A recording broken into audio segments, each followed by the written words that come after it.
All right. Appreciate you coming. And if you're just filtering in, you're in the right place. If you came here for how to start an online coaching business, very excited for this particular meeting today because this is our first ever web meeting where we are meeting on Zoom, open to anybody from our following that just wanted to go ahead and sign up for it. So I appreciate you being here.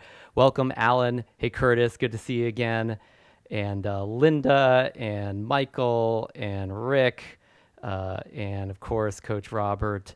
And for the rest that just came on, I'm just going to go ahead and get the ball rolling right now. But I appreciate you being here. And for the time that we spend tonight, we are going to cover some really critical elements around not just how to start an online coaching business, but we're also going to cover some important overviews around the coaching industry in general, how it's actually done, and how my organization not only has successfully started a lot of coaching business, but also how Master Coach University trains coaches across the board. So let's go ahead and get rolling. This is what we're going to start, or what we're going to cover today.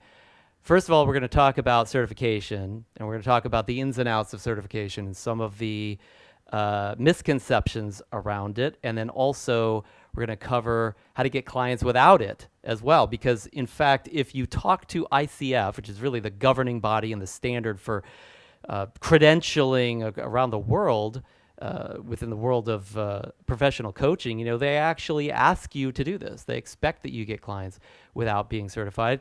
And if you look at their requirements, we know this because, of course, they require you to have had clients that have actually paid you, quite a few actually, before they even will credential you with any serious credential.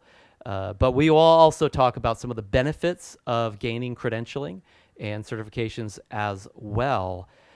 Next, we're going to cover how to get your first paid clients fast and make it feel natural for you. And then finally, how to connect your passion and what you do best into a profitable niche product line and coaching service. And then we're going to talk about getting started. For the vast majority of the students that Master Coach University works with, they are pre-startup.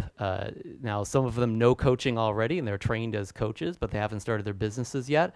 And then many of them haven't even started coaching yet. And we will train new coaches from scratch a lot of times. So we're going to talk about the process of getting started, what that looks like. And then two more things we'll cover very briefly. First of all, I'm going to offer you a coaching exhibition today. And what that really means is just that I'm going to give you a chance, if you choose to step up and actually get some support and some coaching for whatever it is that you need support with, or whatever it is that you're really focused on, where you want to take yourself or your life or your business or your coaching to the next level. We're going to actually look at what might be getting in the way of that and how to break through it as well during that conversation. We'll only have time for one of those because it's, our time is limited tonight. I'm really excited for that because this is actually the first live coaching I have done for probably years. Outside of my private clients and our Synergy Private Client Program and the work that we do with our students, of course, as well, and in our certifications. So it's an opportunity there. We'll talk about that in just a little while. And then finally, we will also just give you a little bit of an overview of Master Coach University and how it works, what's included in Master Coach University, and how you can apply, because we are just about to have an opening for new students into the university. If that's something that you see a fit for you, you'll probably have a good idea about that by the time we're done tonight. And at the end, I'll also tell you how to get the slides from this webinar and the full recording of this. I don't even know if we call it a webinar anymore, like a Zoom meeting, I guess you might say. But anyway, you'll get a recording of this. I'll explain exactly how you can do it. Now, I also, as I was about to mention, I also just really want to express my heartfelt appreciation for you being here, because actually 562 people, coaches, individuals registered for this meeting, for this webinar, and you showed up. You're one of the few who talk versus the many, or sorry, one of the few who act on your intentions versus the many who just talk about it. A little bit about me, if you don't know me, my name is Jeffrey Suey. I live not there. That's a little vacation photo, but I live in Florida still with my family, my wife and daughter.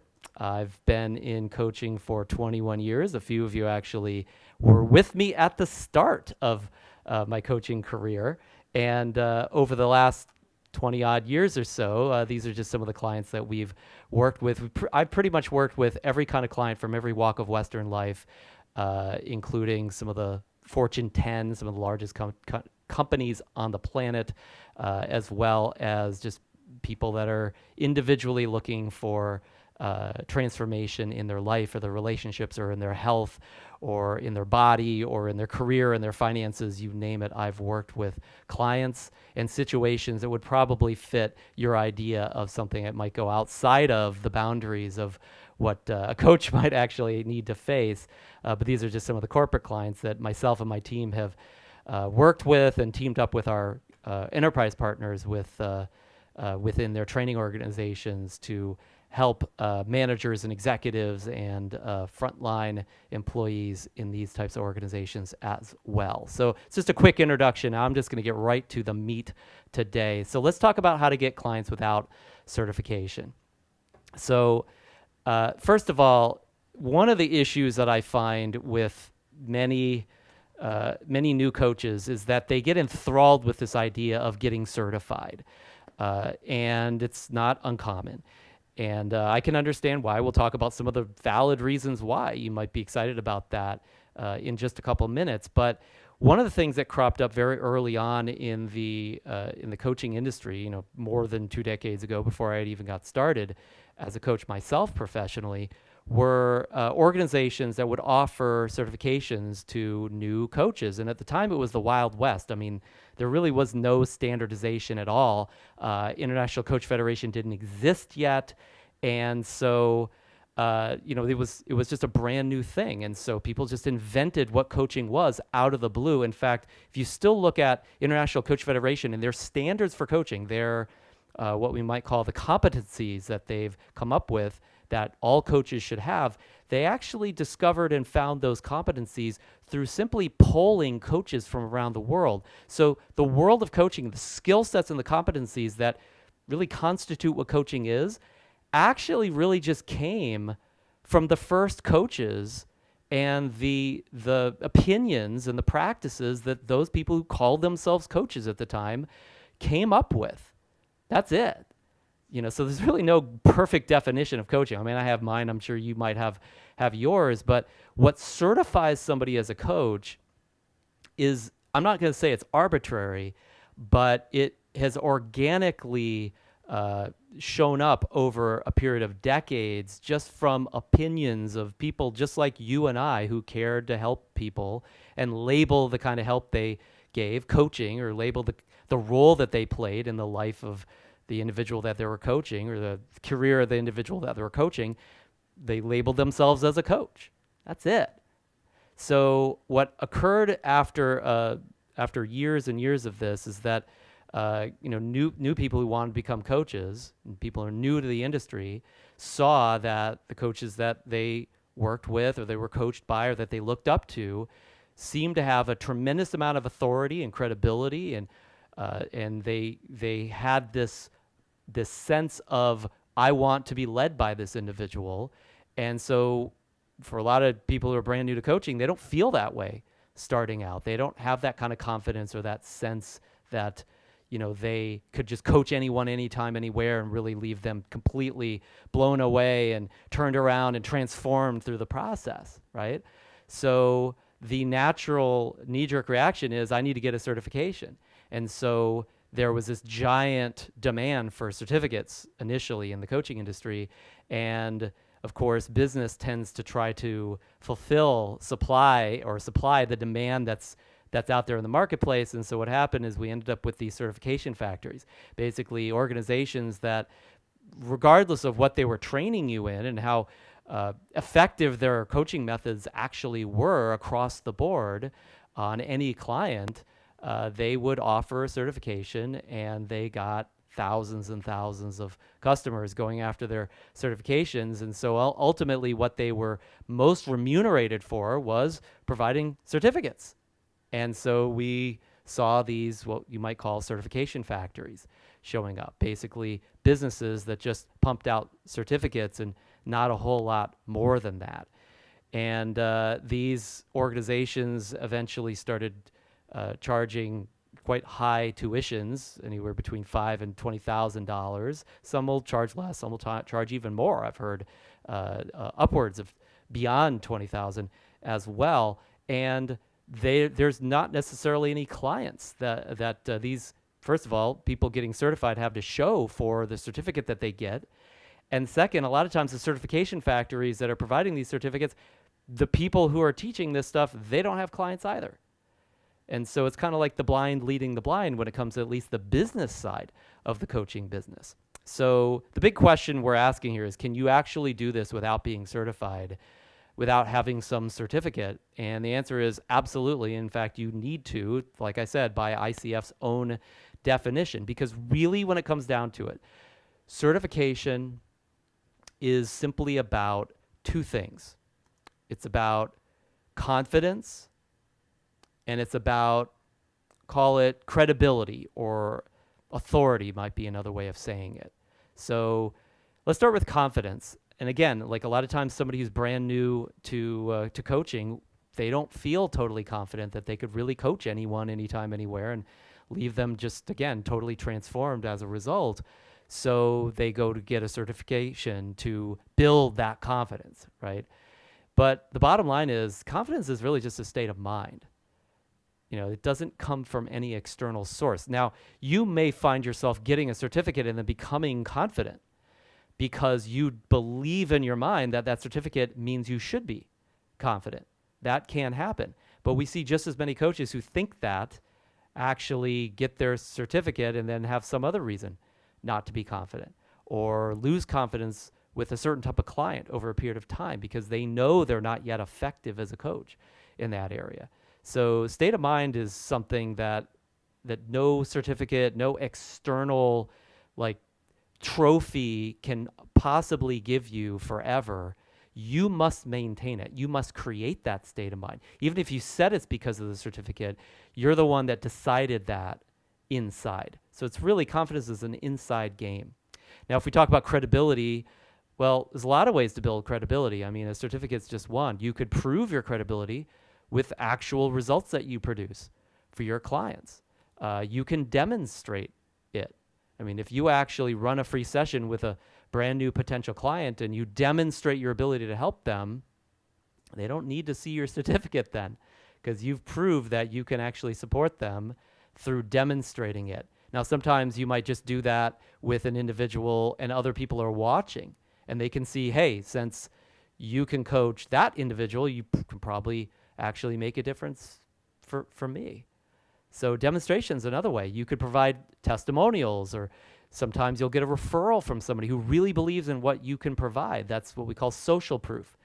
You know, when people are confused about who to follow or what decision to make, they look to each other, what we call social evidence or social proof, to decide what the best line of action is, what the best decision is. So if I'm wondering who can help me with my career, and I have a friend who happens to have a coach that helped them with theirs, what's the likelihood that I'm gonna actually chase down that coach at some point to support me? It's pretty likely, especially if I talk to that individual about the experience that they had and it was a really good experience. That's kind of word of mouth or testimonials, third-party referrals. So if you make a big enough difference, like I'll give you an example. I work with a lot of actors currently, and it's basically like a niche for me now. And I would never have said that like 3 or 4 years ago. Now, at 3 or 4 years ago, I was working with a few voice actors, okay, just a couple. But I never thought of it as a niche. But you know what happened? I actually demonstrated results with those individuals Um, I made a huge difference for several of them, basically all of them, and their lives were basically completely transformed in multiple important ways. Areas of their relationships were massively transformed. Areas of their finances, their businesses were massively transformed. Areas of their own way of managing their time and dealing with like stresses in life were majorly transformed. And so guess what happened? It just so happens that actors happen to know other actors that are, a bit strung out on life or career or stresses and things like that. Most actors are not generally the most famous for being, having everything together, having life perfectly worked out. Not that anybody else, any other particular group, is any better or worse off than actors, right? So eventually, some of the actors I worked with referred me to other actors who referred me to other actors. And some of these actors are very successful or have become very successful over a period of time. And so now they're leaders and people look up to them for, you got it, you guessed it, social proof. And so when they said, well, who are you working with? Who helps you? How are you getting these breakthroughs? And they point at me, right? And so all of a sudden I've got this niche of working with actors. It wasn't because I planned it. It wasn't that some kind of niche research project I went through. I actually demonstrated my ability to help somebody, and I created some social proof out of that just through what I did with my clients. And again, that can be captured via testimonials. It can be captured via word of mouth and a variety of other methods that we tend to teach. Another way of saying this is authority. There's a variety of ways that you can actually claim authority, and only one of them is getting a certificate. There are a lot of authority figures that don't have any kind of certificate. They're celebrities. That creates a sense of authority. Or they have some kind of special station in life. Maybe they have a particular position in an organization, or have a particular connection with certain high up leaders, let's say. These types of relational dynamics can create authority. People look up to authority. They look to authority, depending on the situation, for answers and leadership and possibly coaching as well. Another way you can create credibility is just through free sampling. We're going to talk about this a little bit later, but when you actually, and I talked about this when we talked about demonstration and proving it with results, if you give away something that would be very valuable to somebody, now you're credible with them. You've generated credibility. So if you just really are amazing as a coach, if you can make a difference for people, and maybe in a particular niche with a particular method, and you do that enough, well, I mean, your certification is not exactly going to be the most important source of credibility, and not even of confidence, unless you decide that that's what it has to be, and that's up to you, ultimately. So, and then finally, evidence. I mean, really everything that we just listed, this is all evidence, right? Social proof is evidence. Some people would argue against that, but demonstrating proof with results, actual tangible changes, before and after pictures, this is the evidence that people look for to see that you actually are credible. Now you might say, well, Jeff, I don't have any of that. I can't demonstrate great results yet. I don't have some kind of authority. I don't have a bunch of people that swear by my coaching or my leadership. I'm not associated with authority figures or something like that. That's totally okay, because another option is that you can just learn to be able to do those things. You go to the mastery program in Master Coach University, which we're just about to open up, you're going to master making a difference for people. And eventually then you can then demonstrate your mastery of those capacities. I mean, my credibility did not originally, at least, come from any kind of authority that I had. I just went out there, gave free samples. I was good at what I did. I got better and better and better. And now no matter who you are, I know I can make a difference for you because I've done it for almost 2 decades now. So that's one way to handle it, is just gain the skills. And then you can actually play the credibility game very well over time. And we'll talk about the actual mechanics of that in a little while, such that as you start to build that credibility through actual sampling and demonstration, your enrollment process becomes more and more effortless over time as well. Now, the other way you can do this, well, actually, we'll get to the, I'm going to cover a second way in just a second, but before I do, I just want to give you one other example of like building authority and credibility without a certificate. So this is one of our students, Hal Elrod. Those of you who don't know Hal, you might actually be aware of his best-selling book, The Miracle Morning. He's a multi-time bestseller on the Amazon and several other bestseller lists. So he's a publisher of books, basically, at this point. He's kind of the new chicken soup for the soul. And when Hal first came to us for training, he was already a really inspiring individual, okay? We taught him the business model. He took that and ran with it and built a six-figure coaching business in less than a year. And then he had some challenges. He had a bunch of people leave his practice, and he was building his business at the time through speaking, and he kind of hit bottom one day and just said, I have to figure something else out. He published The Miracle Morning. He went online at the time. This is just when social media was just getting rolling. This is around 10-ish years ago or so at this point.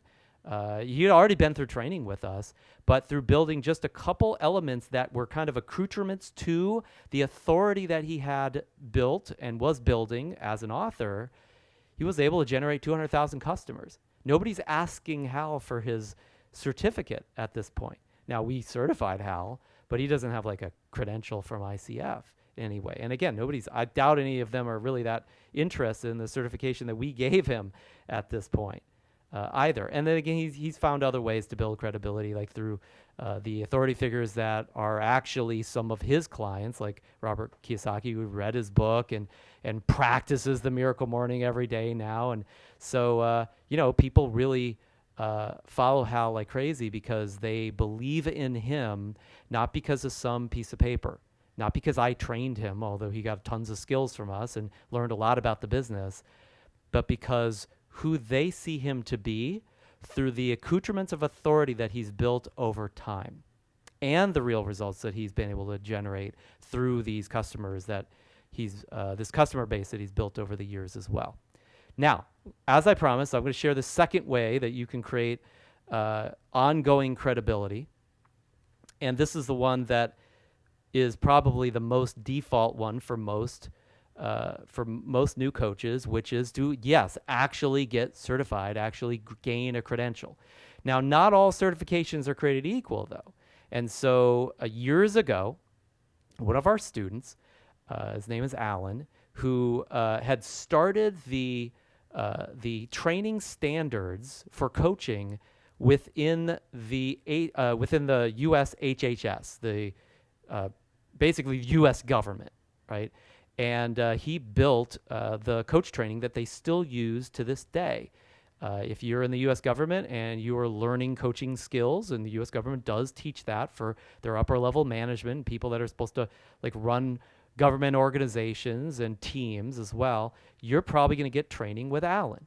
Now, Alan went to Master Coach University, and he went through all our trainings, and he said, look, I've been certified by like the best of the best, the top training organizations in the world. I've got my ICF credential. I've got it all. And what you're doing is like above and beyond what any of these organizations are doing. So you need to get your accreditation. You should be approved by ICF to provide training hours towards the main credibility standard, the ICF credential that basically the whole world wants. And so at the time, I was not in love with this idea. I was like, look, we're not like wanting to try to fit our disciplines that we teach and our methodologies for coaching into anybody else's picture, anybody else's standard. I said, so Alan, it's like, thanks, but no thanks. We're going to go it alone. And, we're not looking to try to build some kind of fake credibility just on some piece of paper or something like that. And Alan said to me, and he was very patient with me, luckily at the time. He said, look, Jeff, you don't understand. All the core competencies, everything that ICF says that you're supposed to be amazing at, you guys are already teaching it. You're teaching it in various forms. And what all I'm going to do, if you partner with me to bring this into your organization, is help your students to see what you're teaching through the prism of the way ICF looks at the very skills that you're already teaching, so that they can demonstrate them to ICF and they can get their credentialing, and then they can get their credibility that they're after. And so it took several years, but over a period of years, Alan built our what we call our ICF program now, our core competency credentialing program, where our students, some of the mastery program students, actually get all the approved hours that they need through ICF, and we now have gained our ACSTH, which basically is just short for approved coach-specific training hours, through ICF. So that is another way to generate a credibility through an authority figure called the International Coach Federation, and also some evidence, because frankly, if you actually get your credential through ICF, it is a solid piece of evidence to most people that you've passed muster as a coach and that they should believe that you could do what you do for them. Now, specifically, this one area of authority, this is a dicey one because there's all sorts of different claims to authority that people make. Like some people get it through like a title, other people get it through like the clothes they wear or the cars they drive. I mean, there's all sorts of different ways to claim authority. I'm not saying you can't do these things, but they seem a little like superficial to me.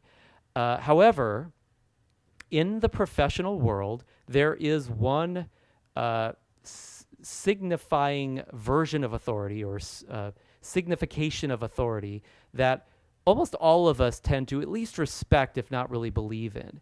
And so in the world of, let's say, if you go to the doctor, you want somebody's degree, somebody's PhD, you want to know that they're an actual doctor, they've got all their licensing, because this to us is evidence that they can practice like medicine on us, or if they're a dentist, they can practice their dentistry on us, they can cut teeth well with us. So there are several professions where it's like it's your money is at stake, and so they got to be a certified financial planner, let's say, or certified accountant, or your life is at stake, so like doctors and dentists and people like that, you know, health professionals, and several other areas as well, where we rely on an authoritative source for evidence that you know what you're doing. You're at least not going to kill me. You're at least not going to make me go broke like overnight. Like you've set a standard, you've met that standard, right? So the doctor, the PhD, those kind of licenses in the world of coaching are really the ICF credentials. That's what it is. So if you want to be able to claim that kind of authority and create that kind of evidence for your potential clients, this is definitely an avenue that you can take. Now, there's other ones, and I listed many of them, and we work with most of our students on those other avenues as well. But this is definitely, I don't want to call it a shortcut because there's work involved in this for sure. That's one of the reasons why it's a defensible position to take. It's like, look, I got my credential through work, right? But just being trained as a coach and practicing some coaching, you can actually do this. This is definitely doable, and we provide the hours to our students to do that depending on the program you're in. And ICF is the place to be also. We joined with ICF because they've got the most credentialed coaches out of any credentialing body in the world of coaching. I mean, the others just don't even get close. Like the board certified coach, I mean, they're the closest with a couple thousand, but ICF dwarfs them with tens of thousands of credentialed coaches. And then you look at, obviously Europe has got their own area, but Europe highly recommends and respects the ICF credential as well. In fact, some countries in Europe, my understanding is, and again, I don't live there, so ask a lawyer in your local European area if that's you.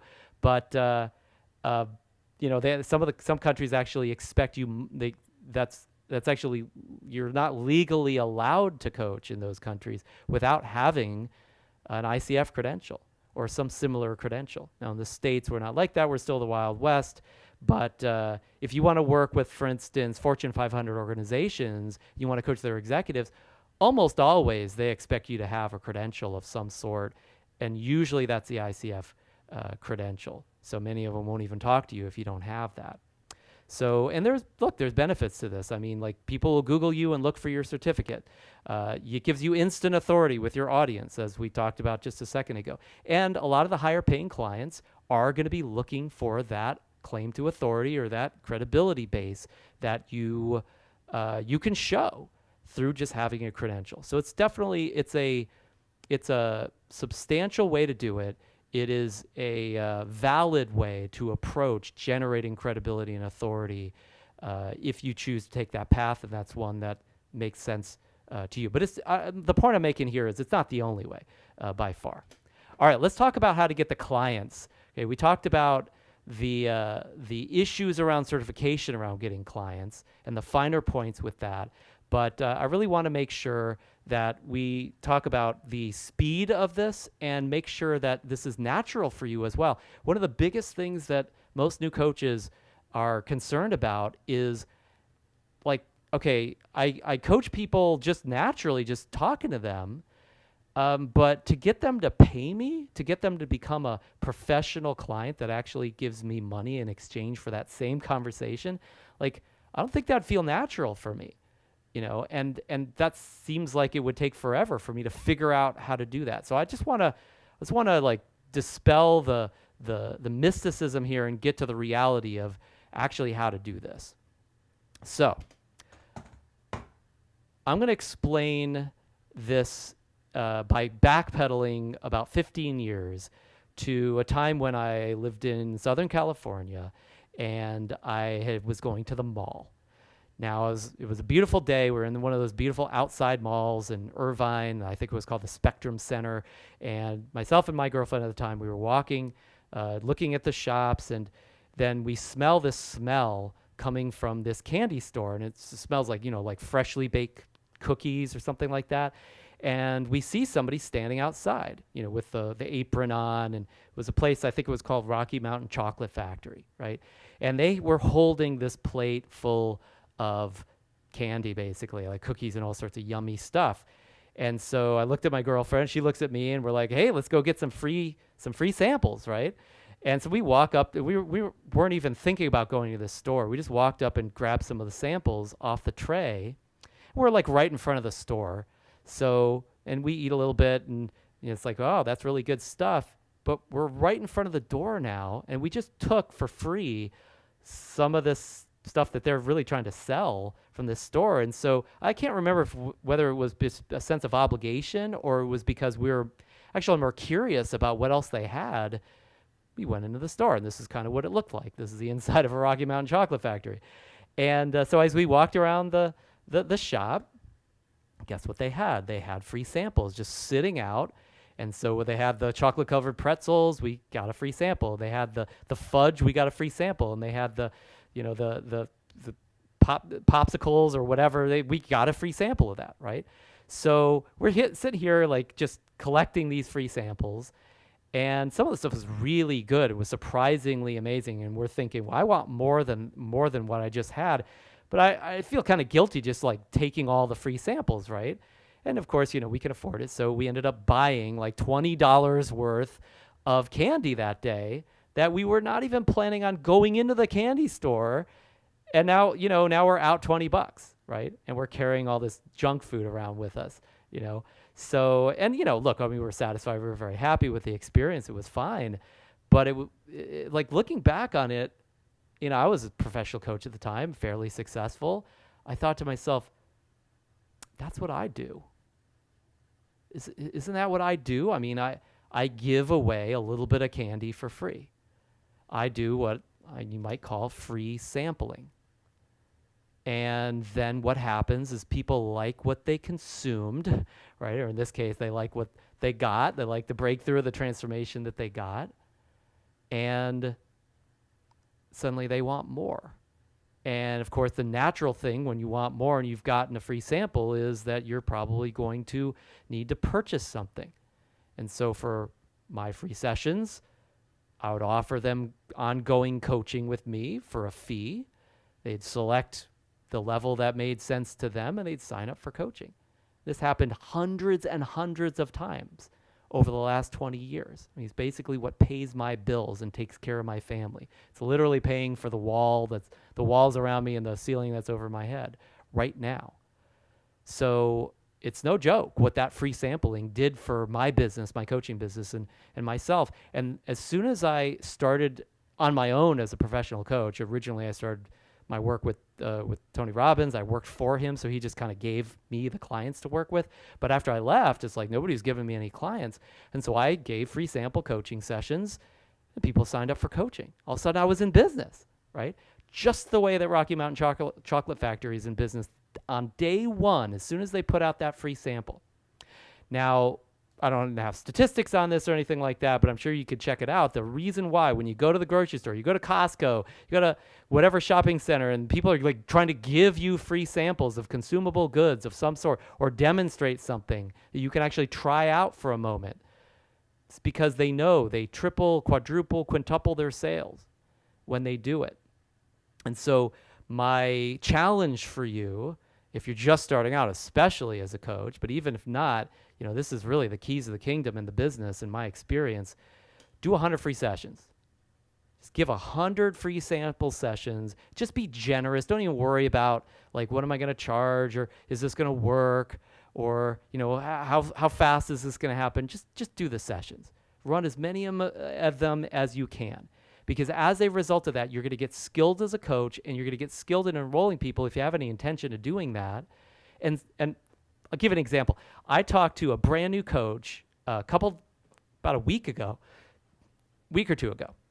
We just finished up our Quick Start Boot Camp, where we had, like 50 new coaches that went through, and the whole point is within a month to get their first paying clients. And I mean, they collectively generated, tens of paying clients throughout the boot camp, not to mention made tens of thousands of dollars in brand new coaching income as a result of what we did together in the boot camp. And so I talked to this brand new coach, and I've worked with her for a little while, but she was first time going through the boot camp with us. And she's a little tentative, and always kind of, she had been always a little gun shy about, like, what am I doing, and is this real, and what about this? And she had a lot of, like, ifs, ands, and buts about how the coaching business worked and how she needed to help people as well. Just very, very careful and a little gun shy. And so, this is later in the boot camp, and she was on a session with me, and she said, Jeff, I ran one of these free sessions the other day, and, I did my coaching, and I got to the end of the session, and this is a friend of mine, so I was just thinking, I don't want to sign them up for paid coaching. I'm not even going to enroll them. But, I wanted to open the door to them continuing to get value, because one of the conversations I had with her was, look, if you don't give people ongoing coaching, it's like the transformation kind of dies of that first session. That's all they get. I mean, it's like, would you want to limit something good that you can give somebody if everybody wins as a result? Just like Rocky Mountain Chocolate Factory. They don't want to limit the number of candy bars they offer us. They want to give these kids unlimited, cavities, unlimited joy also, of course, in the process, right? As long as you got a good dental plan, I'm sure you're fine. But she didn't want to limit what she could give this person, so she kind of like hemmed and hawed a little bit and just said, well, if you want to keep working with me, we could talk about that. And this individual that she was coaching, this friend of hers, said, sure, yeah, and just tell me when you want me to start paying you. Just right out of the blue. She volunteered, this potential client of hers just volunteered, like, hey, like, what do I pay you, and how do I pay you, right? And I'm talking about a coach that had no intention of making money, right? Was really kind of getting in her own way, and she still, as a result of running a free session, couldn't stop the income from showing up, couldn't stop new paying clients from showing up. I mean, if that is not the way to to get new paying clients fast and make it feel natural for you, I have no clue. Like, this new client literally enrolled themselves to pay them. Okay. That's what happens when you set this goal, you set the standard of doing 100 free sessions. If you're a halfway decent coach and you actually care, people are going to start, it's like you're fishing, the fish start jumping in the boat because you're really making a difference for somebody. People need help. People want support. People are looking for breakthroughs in some important area of their life to them. If they feel like you can provide that, they will be begging you to pay you. Well, maybe they won't beg, but you get the idea. Like, they're going to be very open to, if not actually aggressively wanting to pay you. So they, because like their own selfish, wants and desires are going to drive them to say, hey, I want more of this. I want what you have to offer. I want the results I think I'm going to get as a result of working with you. Like, I want to pay your fee. So it starts with a free sample, though. It starts with a free session.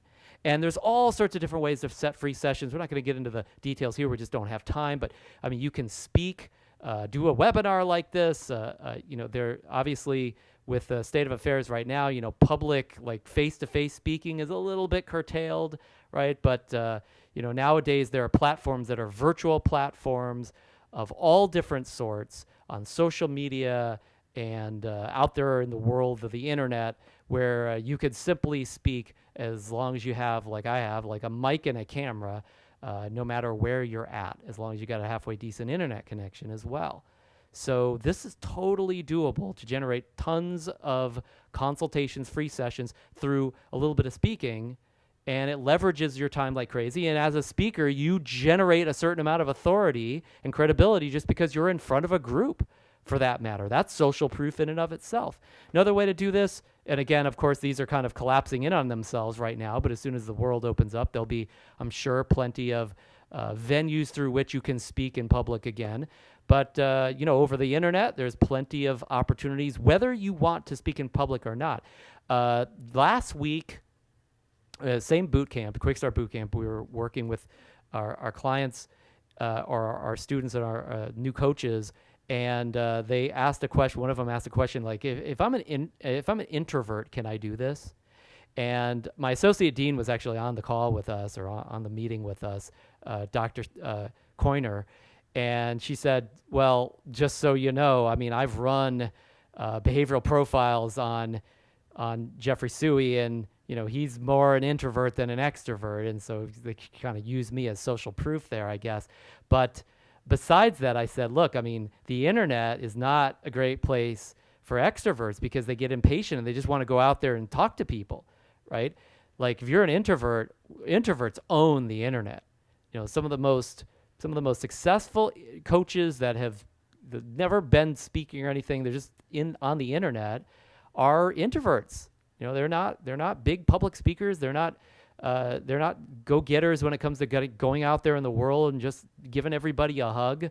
They're patient enough to sit there and grind out the midnight oil, working on their website and their pages, and we'll get into that in a little bit more technical nature in just a few minutes. But I mean, the internet generates, I don't know, I'm going to show you the numbers in just a few minutes, the kind of free sessions that you can generate, and then paying clients that you can generate purely on the internet, because that's literally what my organization has done over the last a little bit more than a decade now. I mean, I don't go out and do a bunch of public speaking. I don't have any interest in doing that. I'm happy to do it. I've done it in the past, but it's not at all my forte.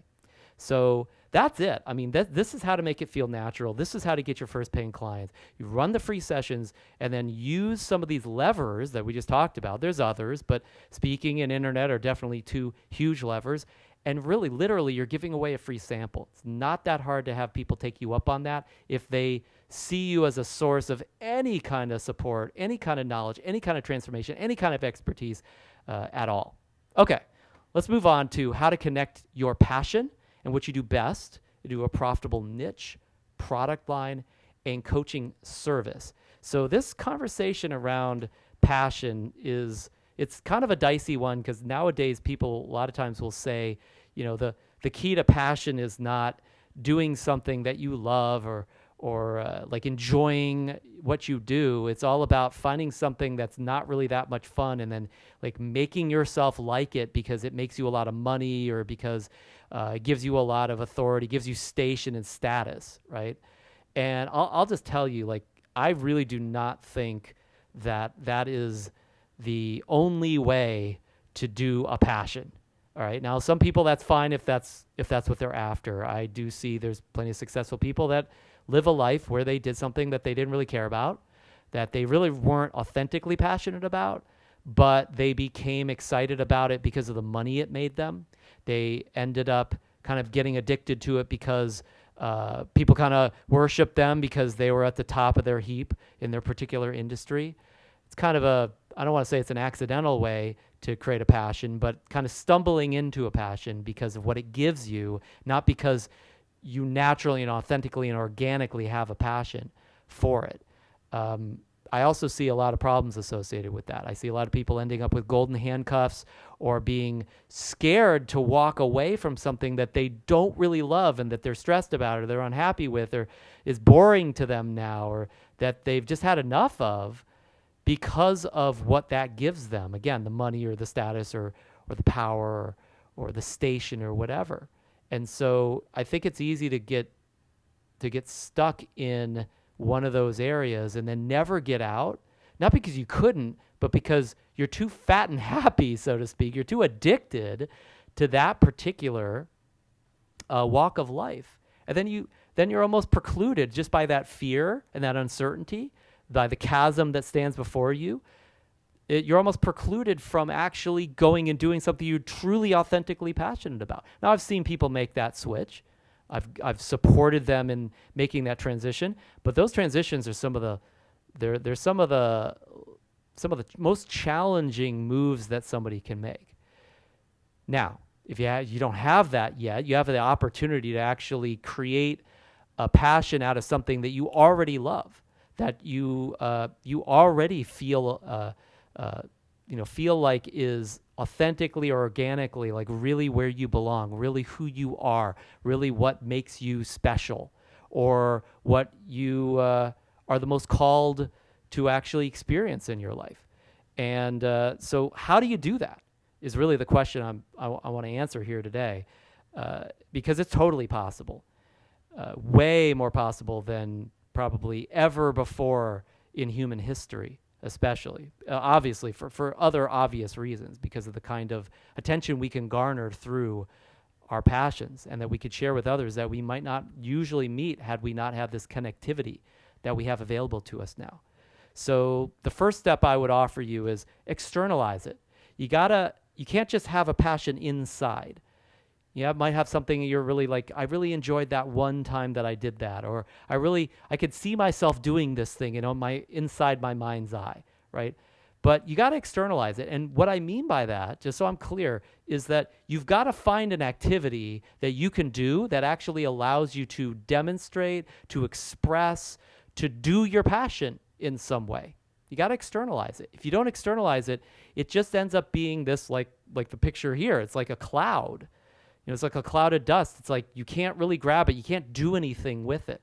So you've got to figure out, how do I synthesize this cloud of hot air, or this excitement that I have, or this enthusiasm that I have, this desire, this hunger that I have, into something, into some activity, into some conversation, into some framework, could be a business. It doesn't have to be, though. So, and again, the way that I suggest for new coaches is just to run free sessions. As soon as you're running free sessions, you've externalized your passion because you have another real, tangible human being and you actually having a dialogue called coaching. And if you're passionate about that, congratulations. You've successfully externalized your passion, right? So that's what we're looking for, some way that you can do that, externalize your passion. Now, once you've done that for a while, this can be still very challenging to actually turn your passion into a real coaching business. So eventually you need to start finding your target customer, because not every individual on earth is going to be somebody that wants to engage with you on what kind of coaching or what kind of help that you're passionate to give, right? So eventually you want to niche down a bit. I don't suggest this right off the bat, by the way, because a lot of times coaches will say, well, I have to get a niche and then it'll all work out for me. And then what happens, they get a niche and nothing works out. They just think that was supposed to help them, and it doesn't necessarily. They just narrow their focus into one particular customer that maybe doesn't even want to work with them, right? So you got to really discover who your customer is by going out there and working with a lot of different types of people a lot of times, and be open to many different types of customers that you could help. I mentioned a couple of minutes ago, or more than that at this point, but I was talking about working with actors. I never in my wildest dreams thought I was going to be working with actors. I mean, some of my team had worked with a few actors and celebrities over the years, but it was, there were one-off coaching relationships. It was nothing huge. And just so happened, because I was externalizing my passion, I was working with clients, as I tend to do. I still coach almost every week of my life for several days in a week. A lot of one-on-one clients still. That I'd suddenly found a different type of customer. Now I'm actually going to be starting masterminds for actors as well. And so this came organically. It just came from the first step of externalizing my passion. Then I found a target customer. Now I've found plenty of other target customers, other niches, other target markets that I worked with very successfully over the years, just through actively looking for them and asking the question, who's my customer, who's my customer, who's my customer, as I work with different types of customers. But that's just a more natural and organic and kind of easy way to do it. You just start by coaching anybody, anytime, anywhere, and then see where the value is. Who does this really work for? And where are you the most valuable to the world? And then you start finding that target customer that would be they'd make the most sense to actually monetize, to actually organize into a real scalable business. That's the second step. And then finally, once you know what your target customer is, or who they are, so to speak, you're not necessarily perfectly equipped to work with that person right off the bat just because you got a bunch of coaching skills. So I'll give you an example. I over a decade ago, I'd always worked with people in sales, because a lot of times they need a lot of motivation and they need support on strategy. But eventually I started working with people in the real estate sales industry. So real estate agents and loan officers, mortgage brokers, people like that. And my family was in that business. And so this naturally kind of led to referrals in that industry. And, if you look to one of these types of real estate salespeople and ask them, when's the last time you've been to like a seminar or some motivational thing or took a program, they look at their watch, because they do it all the time. They're constantly looking for support and coaching and answers and technology and tools that are going to help them get an edge on the competition, because it's a fairly competitive industry, at least when the market's hot. And so I fell into, as a motivational coach more than anything else, maybe more of an accountability coach eventually, coaching these individuals. And I was never an agent myself. I'd never done that kind of work. I knew a little bit about sales. I didn't know the first thing about actually like getting a real estate agent customer, or getting the customer that a real estate agent would want, right? Like getting a listing or getting a buyer. So as I started working more and more with this target customer, I started to realize, I better learn like what these people need to know. And so I read a couple books on the subject. They are available.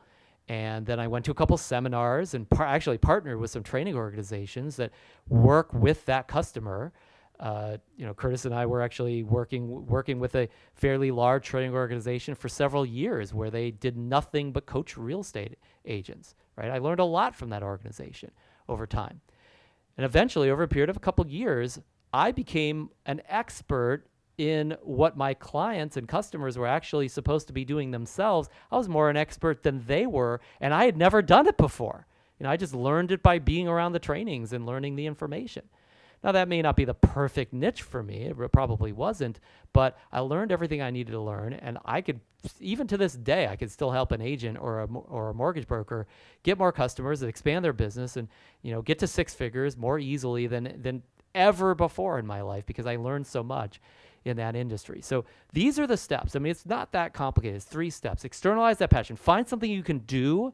Like, again, my suggestion is run free sessions to actually get the passion going in reality, even if it's not perfect. Just try it out. I mean, I remember before I started my work with Tony Robbins in the year 2000, I was a professional musician at the time, and I was on tour with a jazz group at the time. I played saxophone in Japan. And I was still externalizing my passion even back then. I read these books on hypnosis and I learned these hypnosis scripts, and I was like, someday I'm going to be a great coach. And so I take the bass player in my organization or my little band, and I had him lay down. I said, I'm going to do hypnosis on you. I'd hypnotize him, and we just having a great time doing it. Still got the chance to externalize my passion. By the time I was working for Tony Robbins and I was working with hundreds of clients, Like I'd been doing this for years. It not necessarily getting paid for it, but at least doing it. And then you can move to finding the customer. Don't try to figure out your customer at first. Just start doing this. Okay? Then find your target customer as we described. And then once you know who your target customer is, learn as much as you can about how to help them. And then your business explodes as a result. If you're anywhere a good fit for that particular niche, and chances are you would be, or you wouldn't attract that target customer in the first place. Now let's talk about getting started. We've already talked a little bit about that throughout these last couple sections, but I just want to give you the number one secret to getting started before we continue, because the bottom line is, if you don't get started, like nothing else is possible. You must actually begin if this is actually going to be successful for you. Every successful coach, every successful coaching business started out as an unsuccessful coaching business that at least got started, right? Had a customer or two, they had a client or two, they were doing free sessions at least, right? So getting started is what is the name of the game. And so I'm just going to tell you the one secret to getting started, and you're probably not going to want to hear this. It's very simple though. All you got to do is spend the time. It's just time management at the end of the day.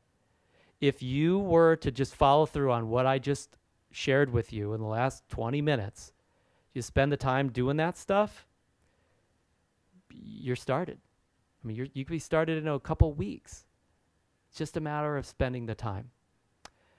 When I meet a student, even if they're getting certified and they're going through my courses, if I meet a student that has a time issue, like they say, I don't have time for this, I can't put the time in, it's like, this takes too long, and it's like that's the kind of issues that they're facing, I already know they're not going to get started. I can already see it. And no matter how much they want or desire to get rolling, it just doesn't make a difference, because they're not going to spend the time, and I know they're not going to get started as a result. So I'll just share a little bit about my journey.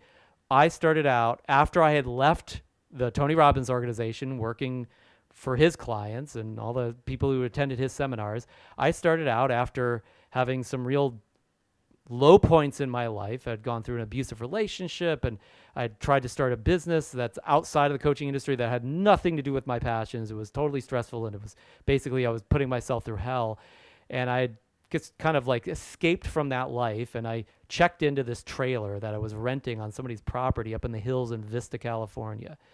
And at the time, like, I was not very successful, and I literally started making phone calls from this trailer trying to offer coaching to people, but I spent the time.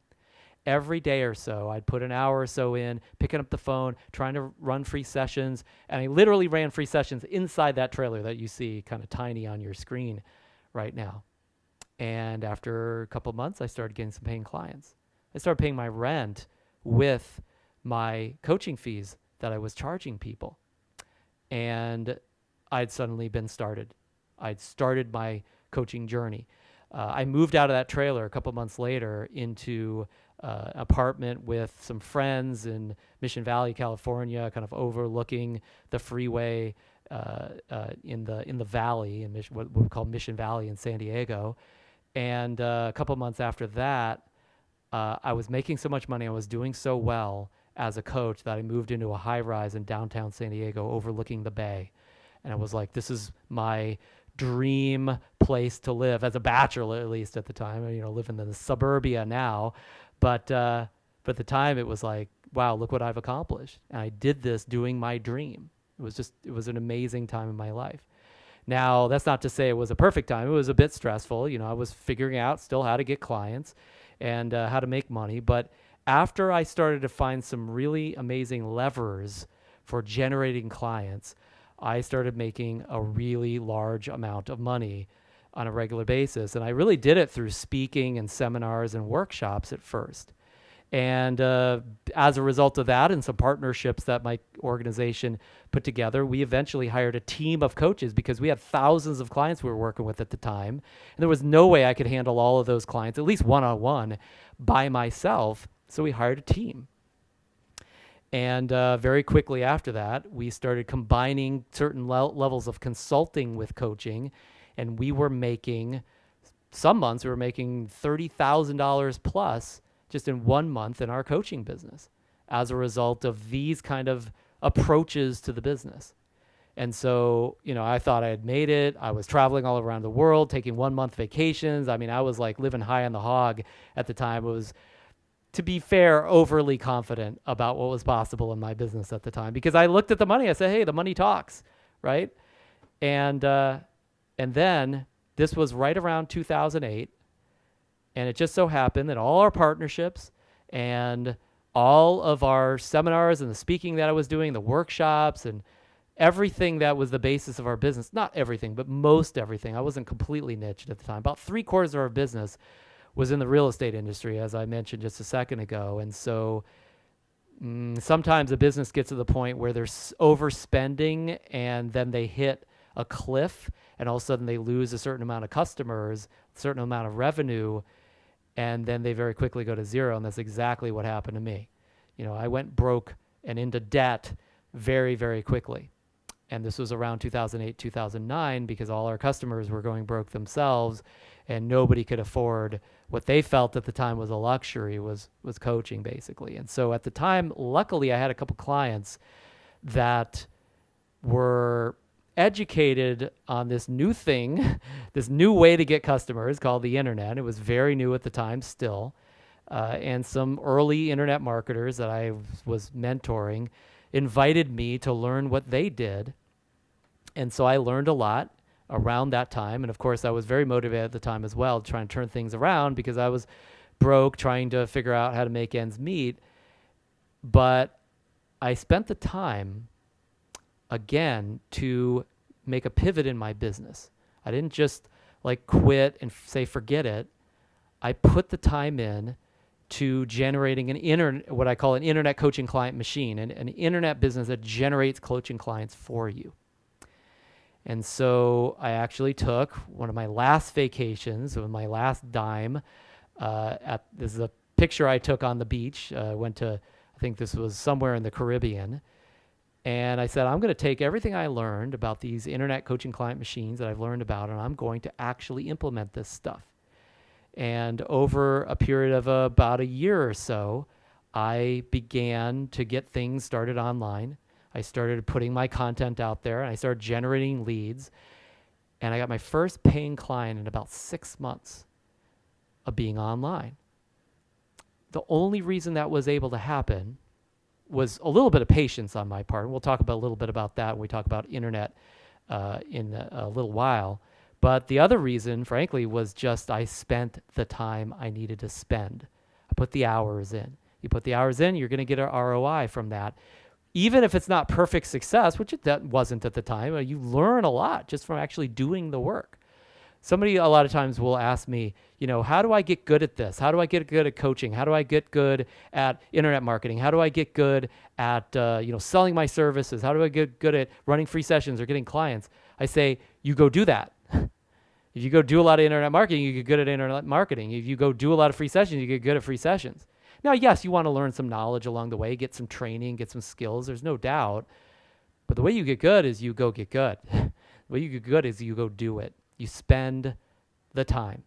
That's really the ultimate point. And this, I've just seen this over my entire career, that it's like business and getting clients and finances, it's more a time management challenge than it is almost anything else.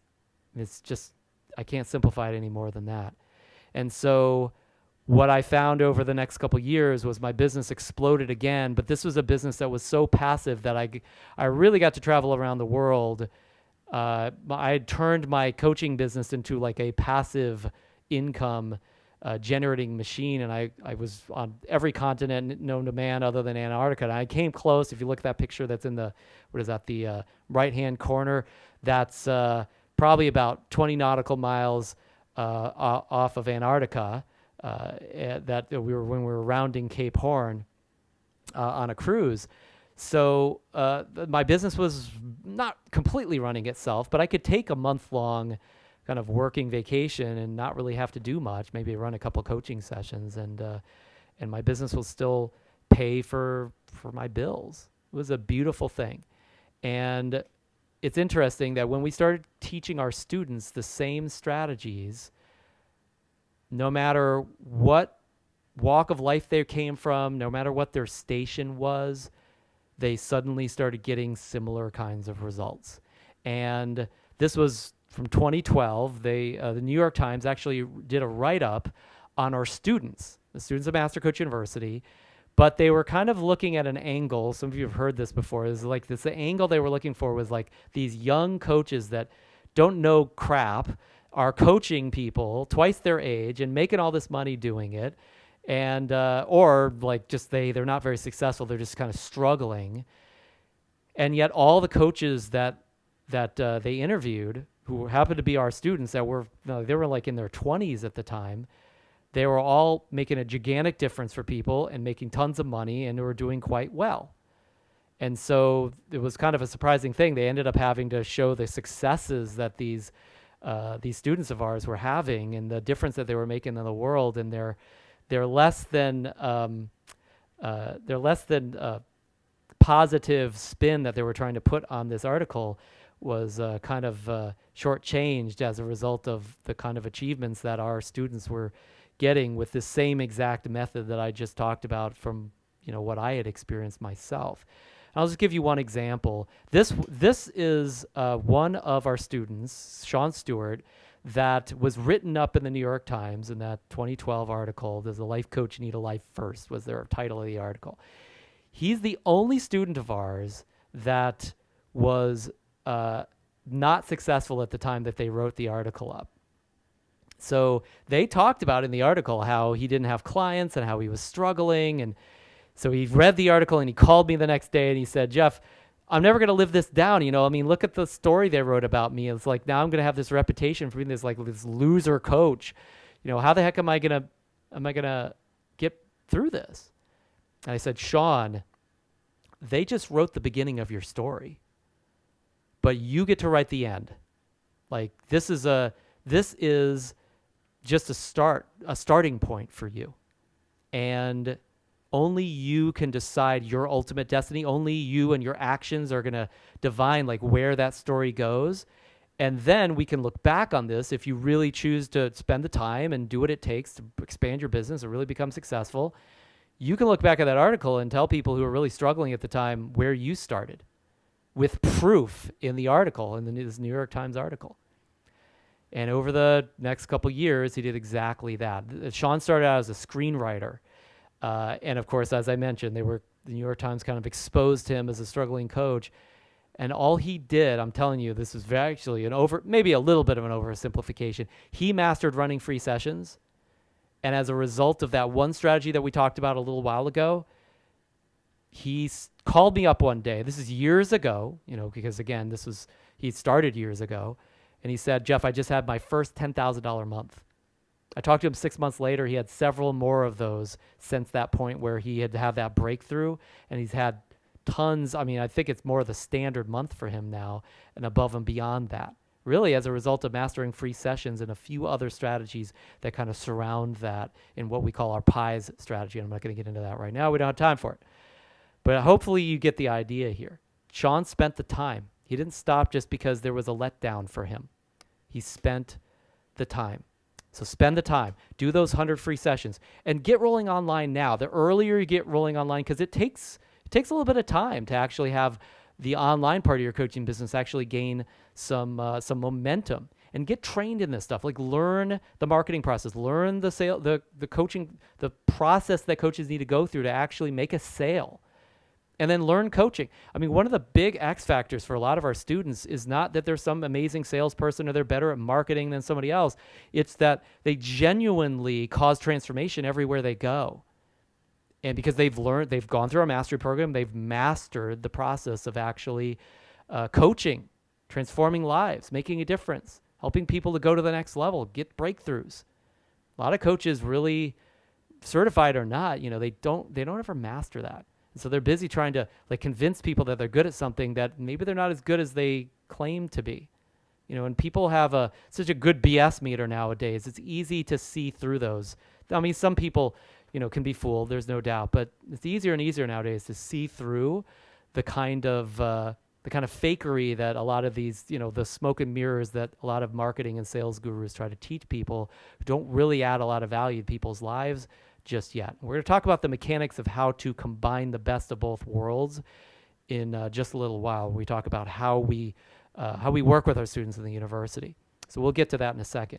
But get trained in this stuff. Master coaching, if nothing else, and then do your best, your version of mastering sales and marketing. You're going to do phenomenal if coaching is at all a fit for you. This is what it takes.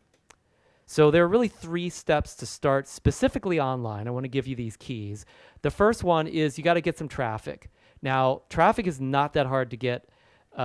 You either put a little bit of time in or a little bit of money in, and you'll get some attention online. You can run Google ads, you can run Facebook ads, you can run YouTube ads, you can run LinkedIn ads. I mean, every single platform that's available online nowadays, as well as just the general internet, the Wild West internet, has a way to reach people that are on a web page somewhere or that are on an app somewhere.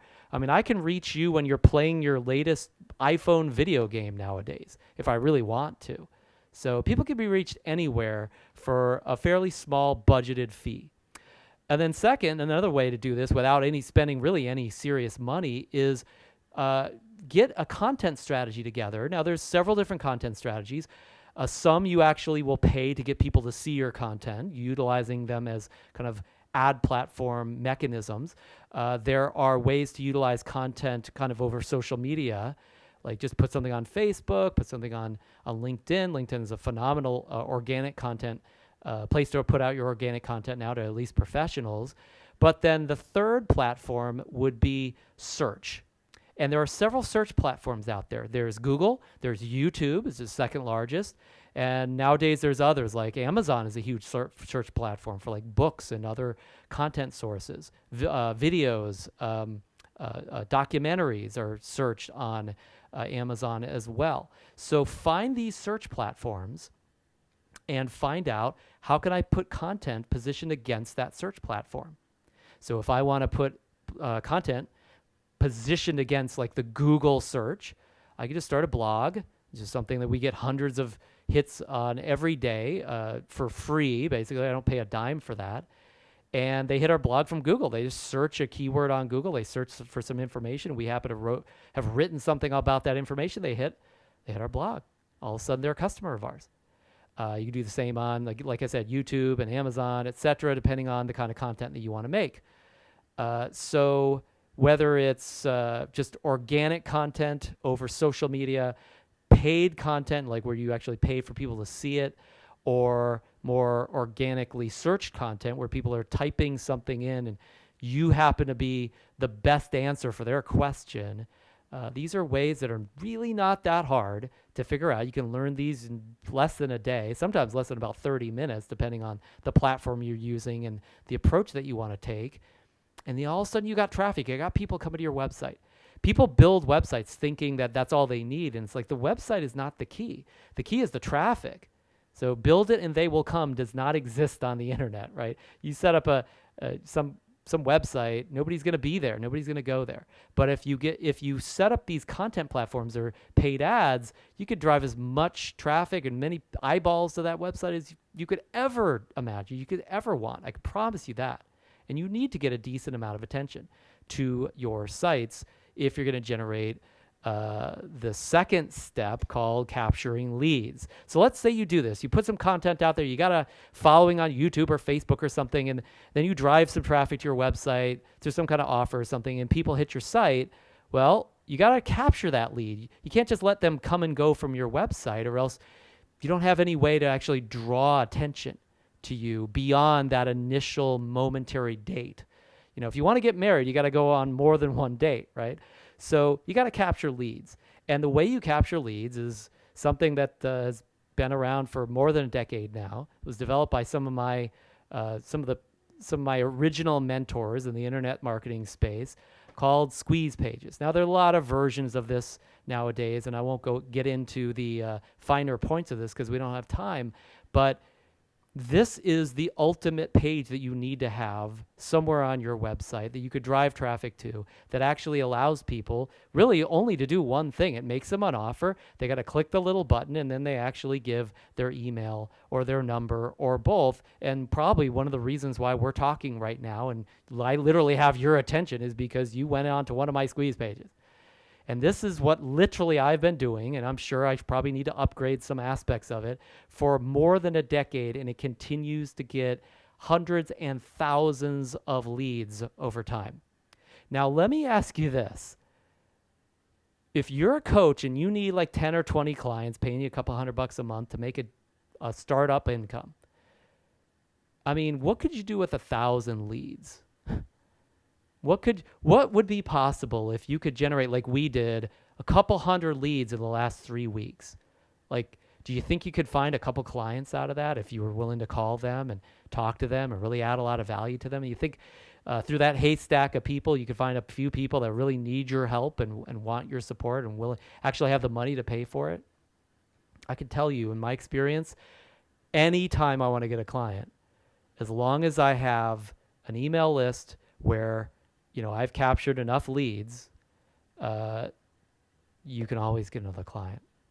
Your clients are replaceable. I hate to say it that way because every human being that you touch, you want to make a difference for, and of course their own unique snowflake, flower, etc. But sometimes clients don't stay around forever, and you can bring in another client just through capturing leads that you can then reach out to at a later point and generate a coaching relationship with. It's really not that much more complicated than that. Now, take some systems to set up to do. Yes. Does it take a little bit of tech? Yes. Is the tech easier now than it has ever been before in our lifetimes? Yes.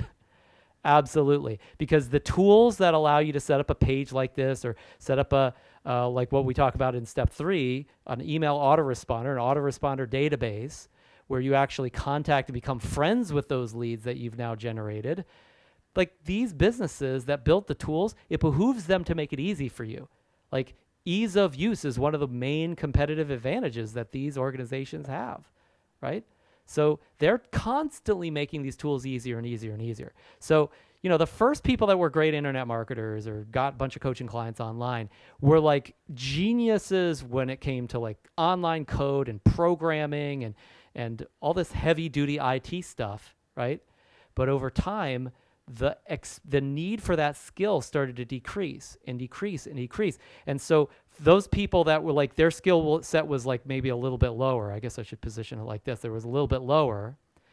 As time went by, they suddenly were able to get in the game.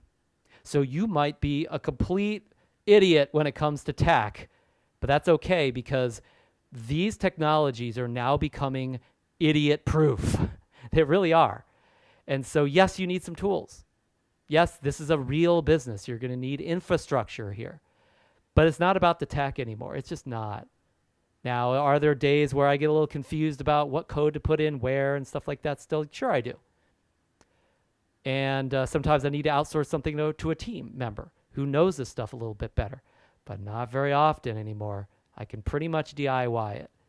And so if you have any kind of willingness to sit in front of your computer and actually do any work here whatsoever, you should be able to actually wade through some of the technology here because it's so easy nowadays to do this. So as I mentioned, first of all, you got to generate some attention, get some traffic. Second, you got to capture the leads using this squeeze page technology, as I call it. And then finally, you want to become friends with those leads that you generate through an autoresponder database. Now, you can set up automated or broadcast emails. Either way, probably both is better. But you send emails to thousands of people as a result of capturing those leads and communicating with them. And that email communication leads to hopefully adding value to them. Now, I'm just going to draw you a quick picture here. This wasn't really planned, but I want you to get like the visceral sensation of how simple this process really is. All right. So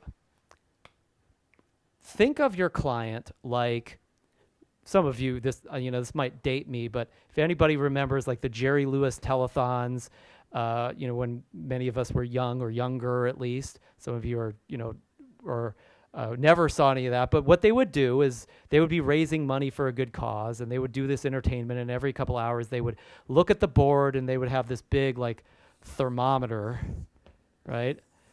And they would measure how much money they had raised, right? They would color in this thermometer, and they try to, this is their goal, right? This is their super goal that they want to achieve. And so, eventually they'd get to a higher number. They'd ring a bell, everybody get excited, and they would continue to try to spur getting more money, basically raising a little bit more money for a good cause. So the point of the matter is that you want to think of your client this way, not from a money perspective, but you could classify it that way, but think of your client or your potential client that's on your email list like they are a big, giant telethon thermometer, but instead of filling them up with cash, this is a measurement of value. Now, if you're a career coach or a business coach, like maybe making them more money is what you're helping them with. But if you're a relationship coach, it's not about money. It's about something else, some relationship type of thing. If you're a health coach, it might be about weight or getting through a disease or something like that. So this value is different for different niches. Does that make sense? And if you give your potential client enough value, if you fill them up enough, there is a point along this spectrum of value where your client, their sense of what you've given them as good friends, as internet friends, so to speak, will kind of run over, right? The cup spills over, and they get so much value that they said, I want what you have. What can I buy from you?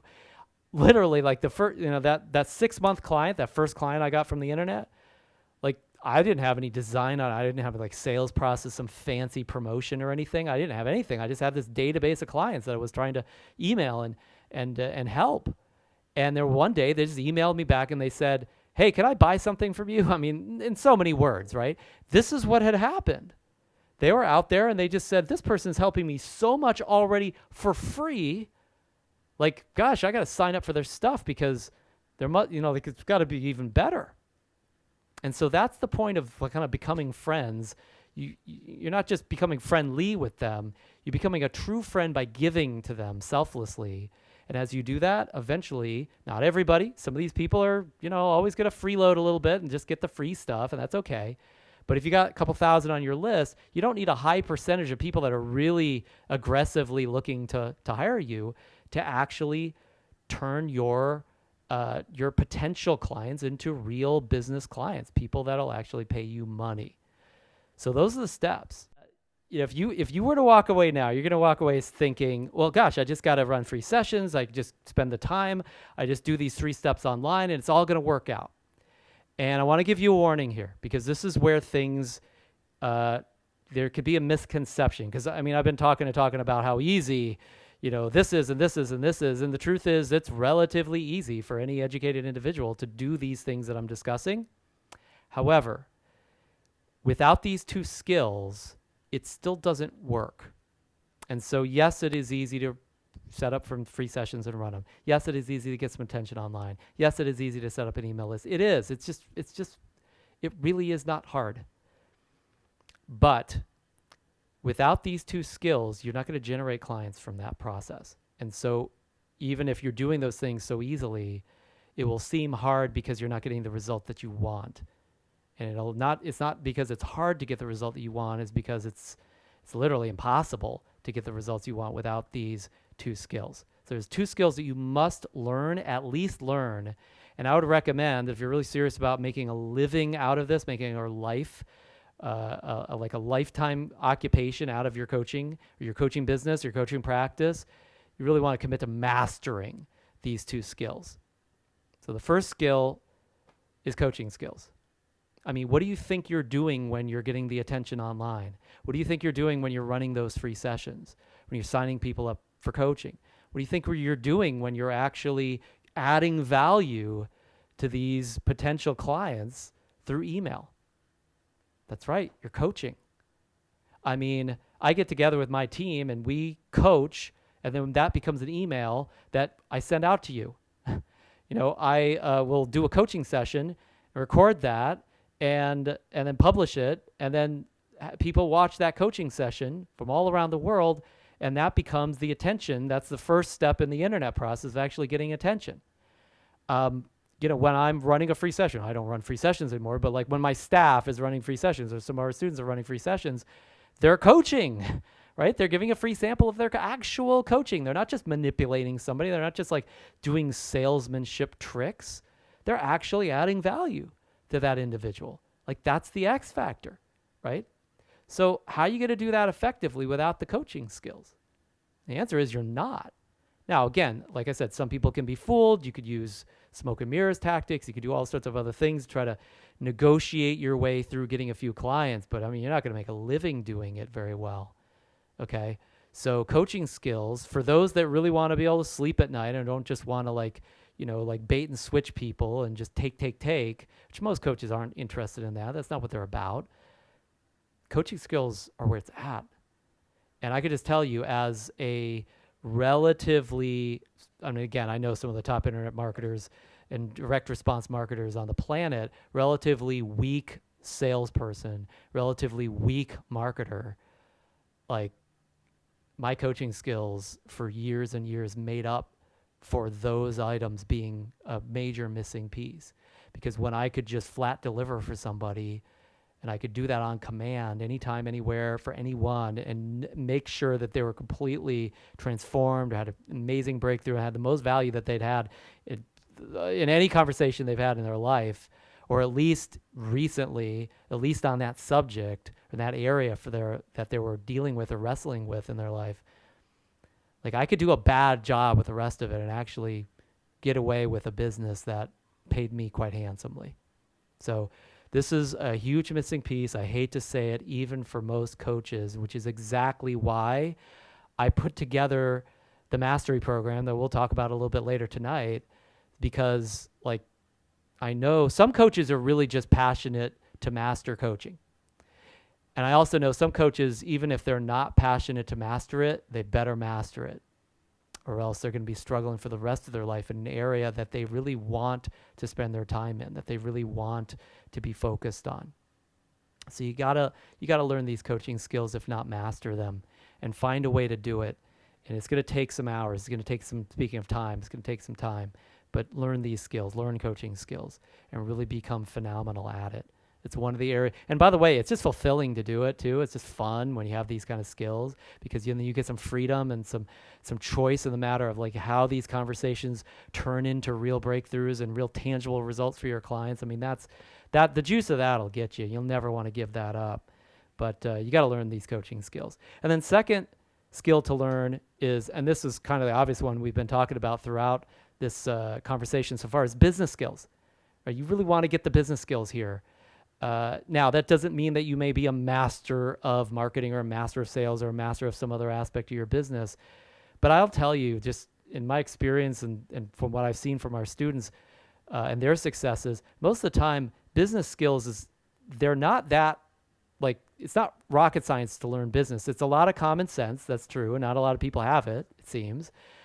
But in addition to that, in a way, I think what makes it so somebody operates their business without a level of common sense is usually a result of a lack of emotional mastery, a lack of the right business psychology. Because we all have a different psychology, right? We have different beliefs and values and mindsets that we're kind of not born with, but eventually we start to accrue over our lifetimes.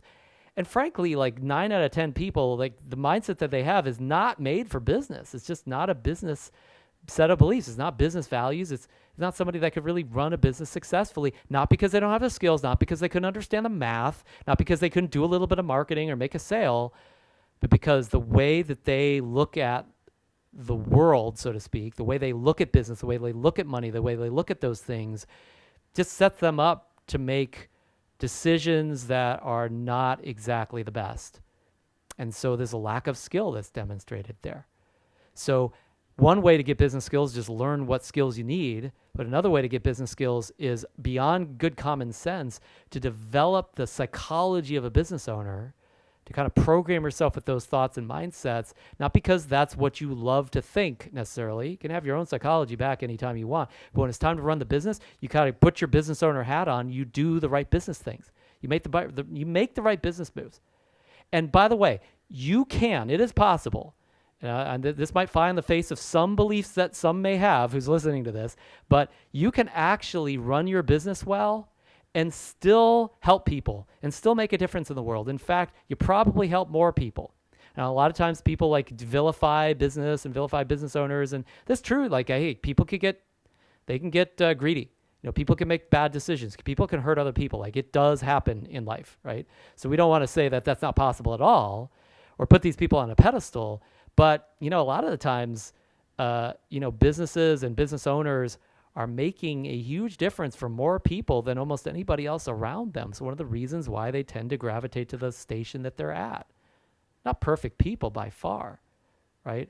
But let's not get caught up in a belief that could actually hurt us if we're now responsible for our own business that's supposed to make a difference for the world. Just be a good business owner. It's like a good witch versus bad witch, right? It's like, just be a good one. Use your business skills for good. You could certainly do that in the coaching world. Okay, so those are the two skills to learn. I want to go ahead and open it up now. And this is, as I promised, a little bit of a coaching exhibition. And the way this is going to work is actually very simple. I'm working without a net. I don't have any plans as to who, what, when, where, exactly how this will play out. But I wanted to open it up for someone who is willing to go ahead and let me work with them for a short time tonight, right now. And during this conversation, there's really one big outcome, which is whatever your outcome is. But I also am really more than anything looking for someone who has, I'm looking for the biggest problem possible, or the biggest goal possible, or the biggest challenge possible. Like if it's I'm not just looking for a quick question that you want to get answered, because Q&A is not really coaching, right? I'm happy to answer your questions, right? But what I'm after here is something that you really could use some coaching for. That there's a need for some transformation. There's a need for a bit of a breakthrough in this area. Now, that could be with your coaching. It could be with your coaching business. That could be with a transition that you're making in life. It could be with health. It could be relationships. It could be finances or career. I don't care what area it is. That's really up to you. Because, again, you got coaching skills. You can work with anybody on anything, really. But I'm going to ask you to especially volunteer for this conversation if it's something that you just haven't been able to do anything about, or that you've struggled with for years and it hasn't made a difference for you, or you've gotten maybe some support and some answers and you've read up on it and it's it doesn't seem to make a difference. That's my cup of tea, okay? And also, I'm fine if there's something that's maybe a little bit less. We'll be able to do this little bit of exhibition anyway. So I think there's a hand raising thing. You could do that. Or if you just want to take yourself off of mute and yell at me, you could totally do that as well. This is Rick. Jeff, I'm ready when you are, unless you have a process or an order. All right, fair enough. So Rick, first things first, let me just make sure we've got good audio. Can you hear me okay? I'm assuming you can. I can. All right, really, really good. And then, Rick, what I'm going to ask you is, can you get on screen as well so we can see you? Is that possible? No, because I'm not screen ready. Oh, okay. All right, fair enough. Come as you are. All right, fair enough. So we'll just do this audio-wise then, which is totally fine. And I'll go ahead and kind of lead you through the conversation a little bit. Well, not really before we begin. As a beginning, what I'd ask you is, what are you looking for? Do you have a particular outcome or a challenge that you want to get some coaching on? Just kind of hit me with the big picture of it, and then we'll go from there. Perfect. Thank you. First of all, thanks for making the time, Jeff, for doing this. Absolutely. I am a pretty seasoned coach like you, 20 years plus, with an iconic customer base, a significant brand in the LA market. I work all over the world. Okay.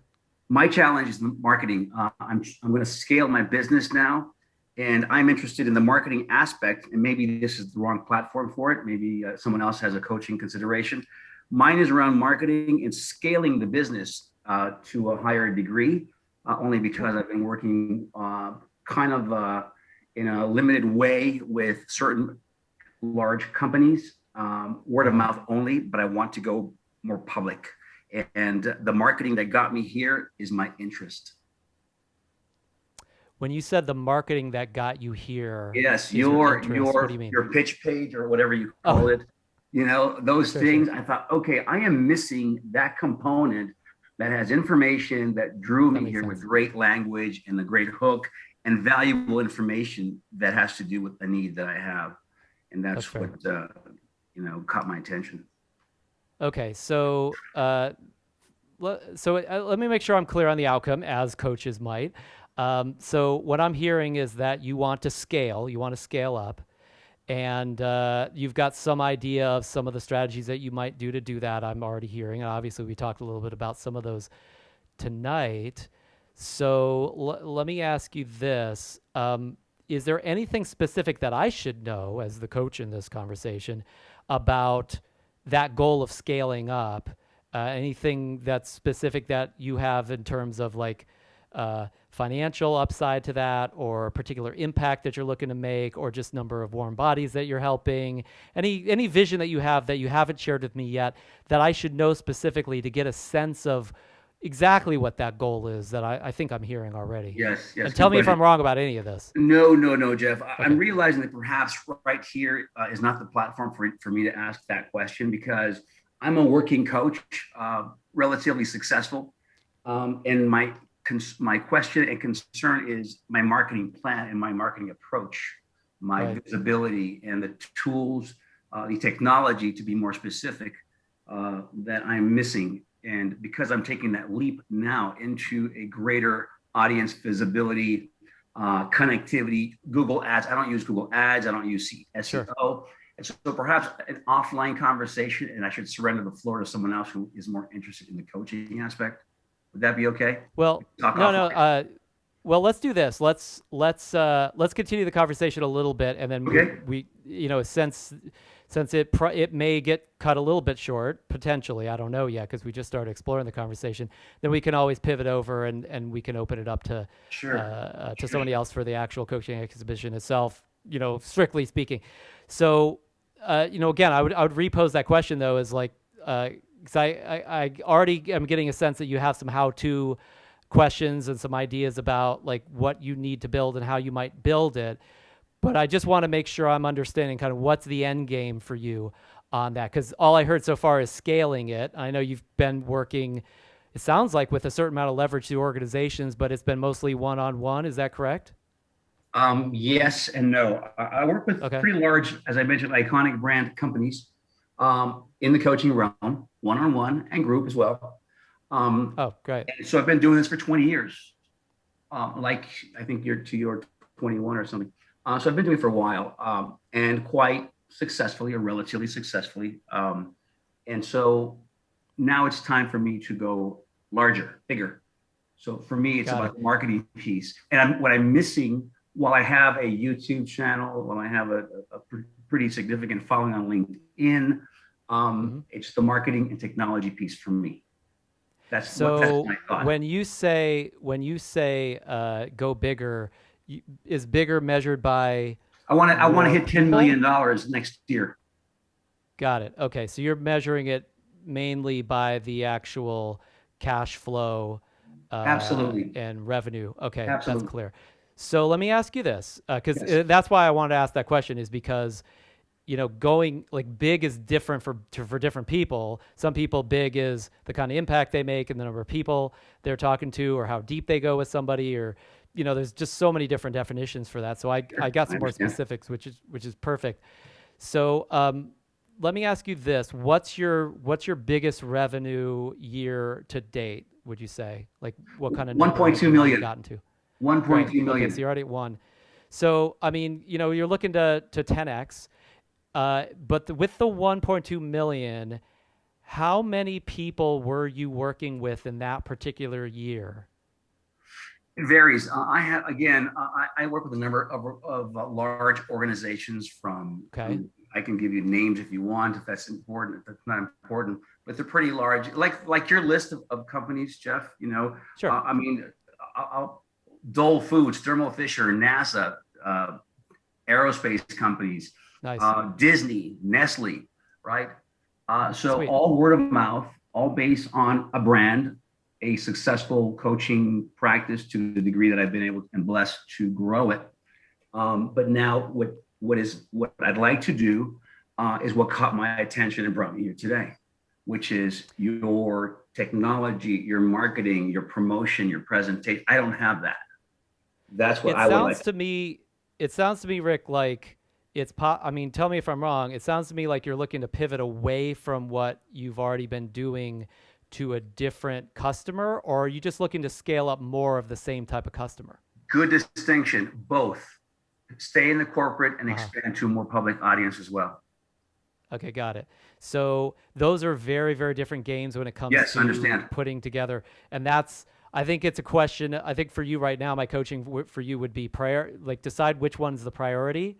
And I would suggest, I don't know for sure, because again, we're on the surface right now, but I would Sure. suggest that if you've already done about 1 million on the best year ever, so to speak, and because that's significant. I mean, if you had done maybe 250,000 or something like that in your best year, I would say pivoting, do 10 million, pivoting might be just as good as sticking with what you've got. Right. But if you've already done 1 million with your current type of customer, you may just want to utilize these approaches that we talked about tonight, and which we could talk about even more, to just scale what you're already doing first. That's my suggestion for you. Again, not knowing more than what you've already shared with I me. understand. The Yes. reason I say that is because, like, you're just because you've done the corporate work doesn't mean that you get anything from outside that marketplace. There's no credibility that plays across, very little. There's very little attention that's given outside of the corporate marketplace that would come from the corporate marketplace specifically. So like if the answer is both, I would suggest prioritize which one goes first. And if the money number is the most important, my coaching for you is really simple. Again, without knowing more, which is prioritize. You just want more of what you got, and if you want to use some of these scalability means in order to reach them, totally doable.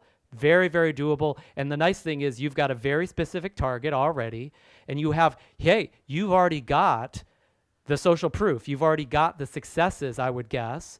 Well, I don't know how well documented it is, but to be able to publish those successes in a way where lots of the right decision makers can see those successes from Coach Rick, people that you haven't even met and that don't come to you by word of mouth, but they come to you because they saw your ad on LinkedIn, and they saw something that was targeting somebody on like the GDN network or YouTube or whatever.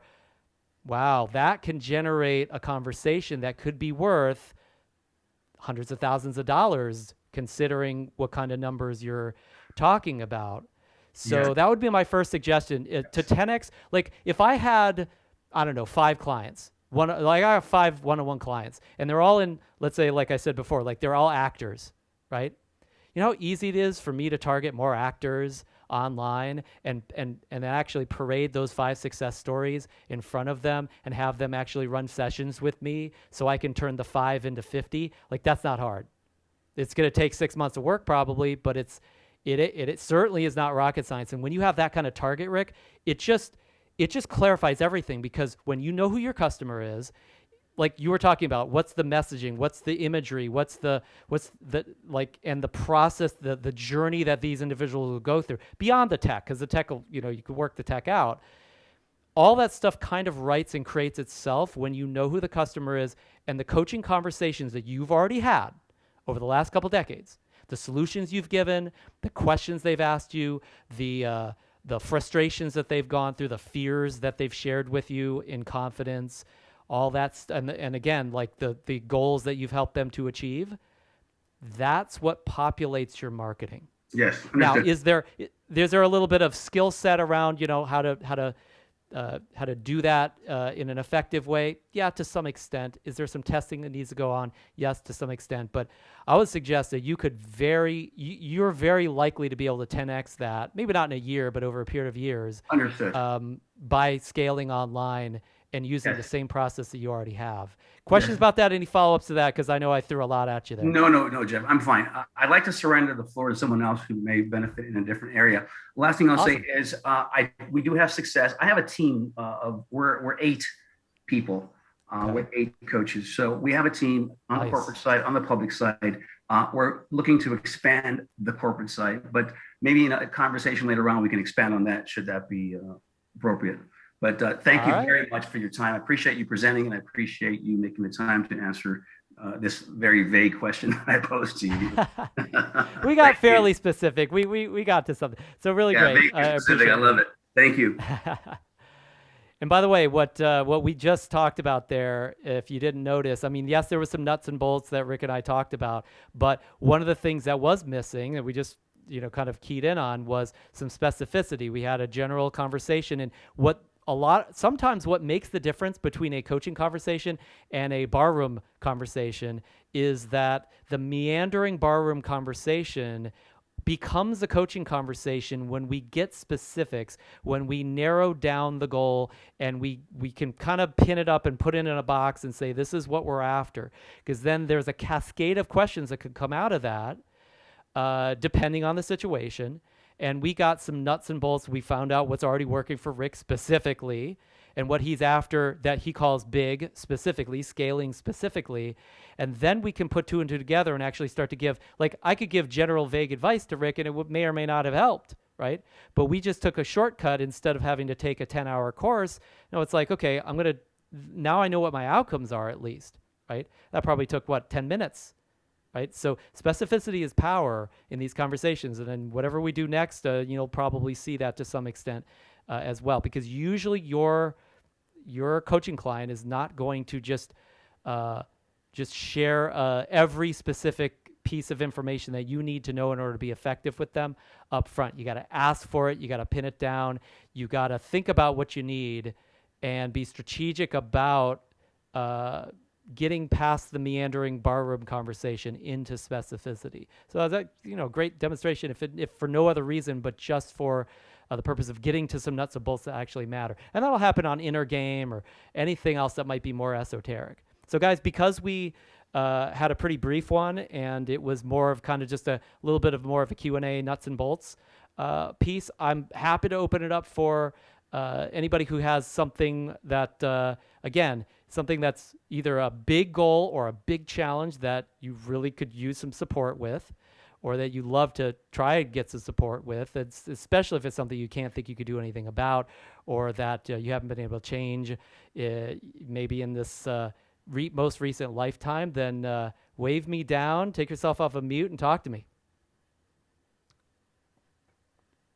I've got one that's kind of an interesting point for me. I was looking back at some of the coaching that we did in boot camp, and what I was thinking about was strategic partners. And I thought of the niche that would be good for me, so far, at least this is what I'm thinking, is that going for like the divorced dads, that kind of thing, somebody that's not necessarily midlife, but somebody who's not 20, not 25, looking for like 35 to say 55, 60 years old. And what I'm targeting is people who are going through a major, massive change, whether it's by force or by choice. By choice, like when I tried to join MCU and I'm trying to go through the Master Coach University, that's by choice. It's a major change and it's by choice. Other people where they're getting a divorce, there's a lot of stuff they're going through that is not actually by choice. There's a lot of... So one of the things that I was thinking was strategic partners. Wouldn't it be an idea to go for being strategic partners with something like a divorce lawyer, offering my services with them, saying, look, I can do some counseling with you. I have no idea how to pitch this, but I thought that might be an idea. So I'm kind of curious, am I on the right track? And if I am, how do I do this exactly? If I'm not on the right track, great. I have no problem with that. Just point me in the right direction. I'll go like a rocket.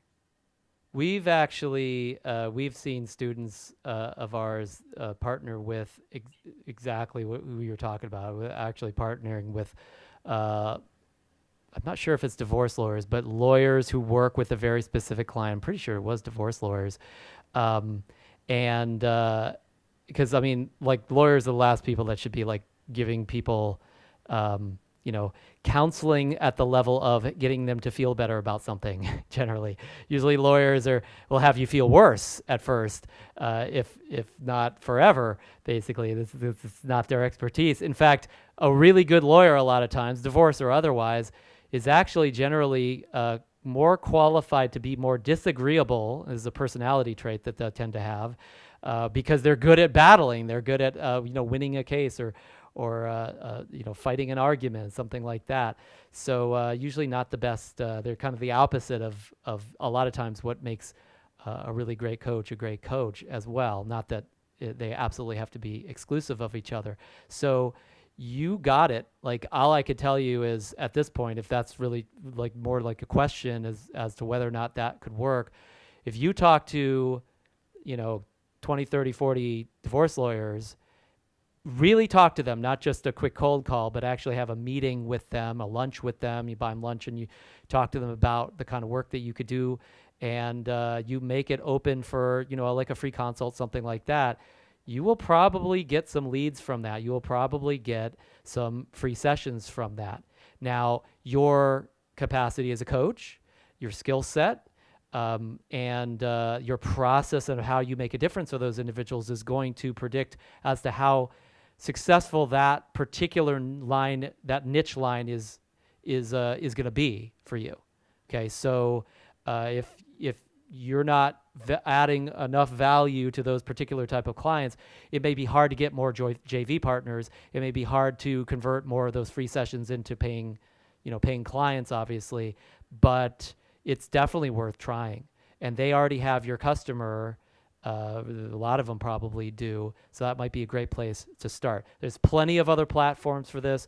A lot of that particular customer that you're talking about is a lot of those individuals are very underserved, or they're only served by one type of content producer that has a very particular set of opinions about life or relationships or law or whatever that you may not share.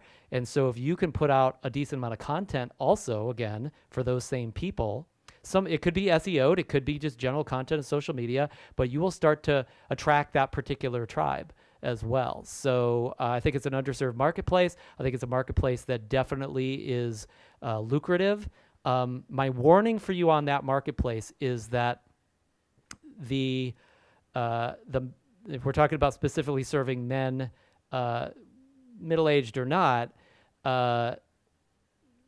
one of the things that we've been taught as men in Western society is that we must be what I would call significant, what most others would probably call we must have high status, or we don't win the game of life. We will not have love, which most men are not really. Most men do not have a great sense of choice and power and ability to get love when they need it, because most male friends aren't just like all huggy and everything. And there's just that's the cultural difference, and there's an energy difference there, just from a gender position as well. So men, much more than most women in general, I'm generalizing, of course, here, have a little bit of a disease of really overly respecting status and grasping for what I again would call significance and the need for that. And so as you share your message and you reach out to that audience, just be aware that they may judge you unfairly from a status perspective, and you want to work out a strategy for that. Doesn't mean that you have to act like you're some status that you're not, acting rich, acting powerful, acting like a celebrity or whatever. That's not the point. You could. There's many marketers that have used those types of positioning tactics actually successfully. But just understand it is a strategic issue that you will probably face with that particular audience that you want to be aware of. Now, when you work with joint venture partners, you don't have to worry about that, because the lawyer already has status. The lawyer already has authority with their customer, okay? They've somehow developed that. I mean, hell, they're a lawyer, right? I mean, at least they've got their degree, right? So if they recommend you, their endorsement passes that authority over to you naturally and automatically. So that might be an easier place to start than like content engines and online areas where it might be a little dicier to try to, deal with that strategic issue, because the lawyer sends you a customer, they're just going to be like, hey, the lawyer told me to do this. I'm going to do it. I'm going to do what they tell me to do. And they will naturally assume that you can help them because the lawyer recommended you. So then the tricky part with those lawyers is just, how do I get that recommendation?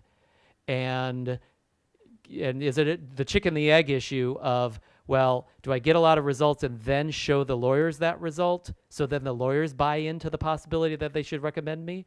Or do I just go ahead and ask them right off the bat cold for the recommendation, hoping that a few of them will just say, sure, and then I get a few and then I can, then it snowballs from there, right? Those are the question marks that you and I are going to need to work together on as we work together in, the mastery program over the coming year plus ultimately. But I highly recommend what you're doing. I think it's phenomenal. The first way that I got myself warm, full, and dry as a coach is through partnerships. It's one thing we didn't talk about today because we're really talking about online. Online, you can get partnerships as well, but it's just not the main strategy generally. And it's the way I fed my family and myself for years and years, is by finding a few partners, working with some partners that were open enough to send me business, send me leads. Again, I had to sell them, but they would send me the person and they'd get a free session. And those partnerships, like literally when my first $30,000 month was really through half of it was partnerships and the other half was just platform speaking. It was just getting in front of an audience ultimately. So if you're comfortable doing the partnership thing and having those conversations, if nothing else, you could talk to these guys and say, hey, what would you be looking for there? I'd really like to help these individuals. Is there something in particular that you'd want me to be able to show you before you send me some recommendations? Because I don't know if there's other people wanting to help or not, but I'm there. I'm committed to do this. And, I'm very, very happy to offer my support if that's something you're open to talking about. And some of them will be, and some of them won't be. And that's totally cool. So I think it's a great place to start. And don't be afraid to go online, even with the things I talked about. We just want to talk about the strategic approach for handling that in a positive way. And there's several different approaches that I'm already thinking of that might work. And I think it's a niche that, like I said, is underserved. And there's no shortage of customers. You will have a full practice if you can articulate these issues that we just talked about. Couple years, max. Like I said, the key is going to be just getting those skills that we talked about, which I know you're already on tap to doing because you're already enrolled, so you're in great shape there. So anything else about this? I really appreciate you bringing it up because I love the idea, and it's very exciting what you're going to be able to do for these guys once you get on the court with it. The only question I really have left now would be, how do I go about this? And it's not something I have to answer right now today. I'm sure we'll deal with this in the coming weeks, but of course, it's just a matter of, how do I get to that lawyer? How do I get my foot in the door with them? How do I present myself to them? See, once I've got the ball, I know how to shoot to the basket. I know how to do this. Right. When I don't have the ball, I have no idea what I'm doing. So there's two different answers to that. The first one is, I'll give you the one that people will like first. The first one is that there is a particular conversation that you want to have preemptively available to you when you contact them. Okay, you're going to script out your conversation, not because you're reading a script, but because you want to know what you want to tell them. You want to make sure you understand like what you want to say first, second, and third. Okay, because that just gives you the best chance of like communication that's clear, getting through to them, and actually having them like actually see some possibility in what you're saying, like see it as an opportunity for them and for you and for their customer. So I'll work with you on that offline. We could definitely get that conversation going very quickly because it's not a complex setup. The second answer to that question, how do you get started doing it, is the one that's probably less fun to hear, but it's really the best truth possible, which is that you do it. The how is you talk to them, you pick up the phone and call them, you email them, use all means necessary. The good news is you can reach anybody nowadays now that everybody's on social. Everybody's still got a phone, basically. So if you're committed to talking to somebody, you're probably going to talk to them sooner or later. It's just a matter of time and persistence. And as long as you're willing to, as we talked about a little bit earlier, spend the time and not just stop when you just get the gatekeeper or something like that. Eventually you're going to talk to them. That's the bottom line. And then how that conversation is best had, again, we can start with a premise on that, but you'll probably have a little bit of trial and error in terms of shifting the approach and shifting the conversation such that it works. Most of us have heard of Colonel Sanders. Colonel Sanders did this approach. He had no clue how to get Kentucky Fried Chicken started, and frankly, he didn't even know Kentucky Fried Chicken was something he wanted to start. He just said, I want to get my recipe in these restaurants, and I want to take a piece. And that was his great business idea. I mean, who would have thunk, right? Wasn't exactly very strategic, right? But he went, as a retiree, he had the time. He spent the time. He went to the first restaurant, told them, hey, I've got this great recipe. And of course, I'm sure the egos of the people in the restaurant who thought they probably had a good recipe also told him to go away and forget about it. We don't need your stupid recipe.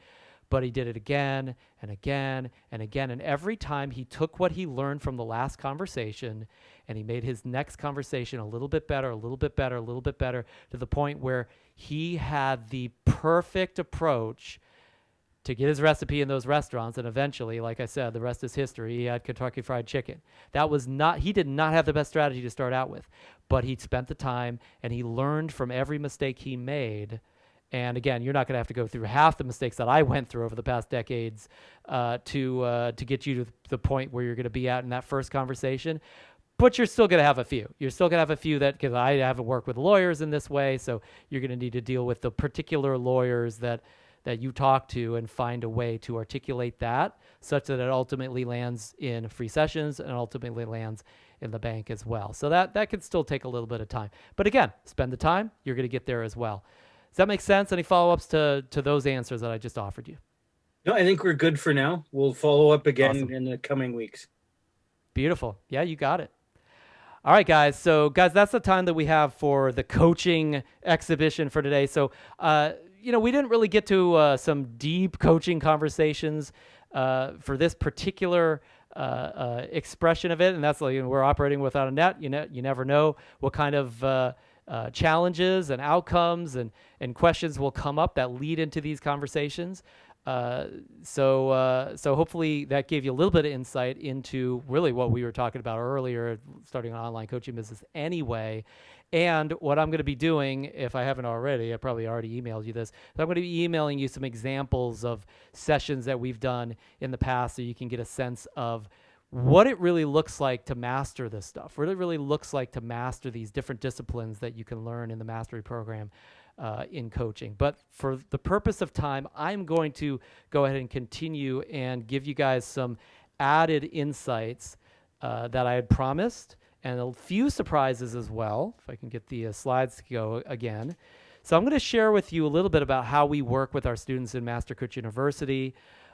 There's really a couple stages that we take them through. The first one is, I have to admit, the certification stage. I mean, they get certified, they learn their coaching skills. There's an education involved here. And this is something that, we'll provide to you in the mastery program. The second stage, I call this a business training stage. We talked a lot about business tonight. This is really where you get your business started offline and online, and you articulate the process that we've been talking about all night of creating actual clients, actually expanding your business, administrating the client attraction and client, what I might call client creation process. It's something that takes a plan and some discipline and some time. And then the third stage, and then we actually hold your hand through each of these three stages, is the application stage. And the application stage is where I'm really personally coaching you on what you learned in certification in the business training stage. You learn these skills, and you really learn it by doing. And we'll talk a little bit about that in a few minutes. But there's more to be done once you've gotten the skills. Like, you're really applying this stuff in the real world over time.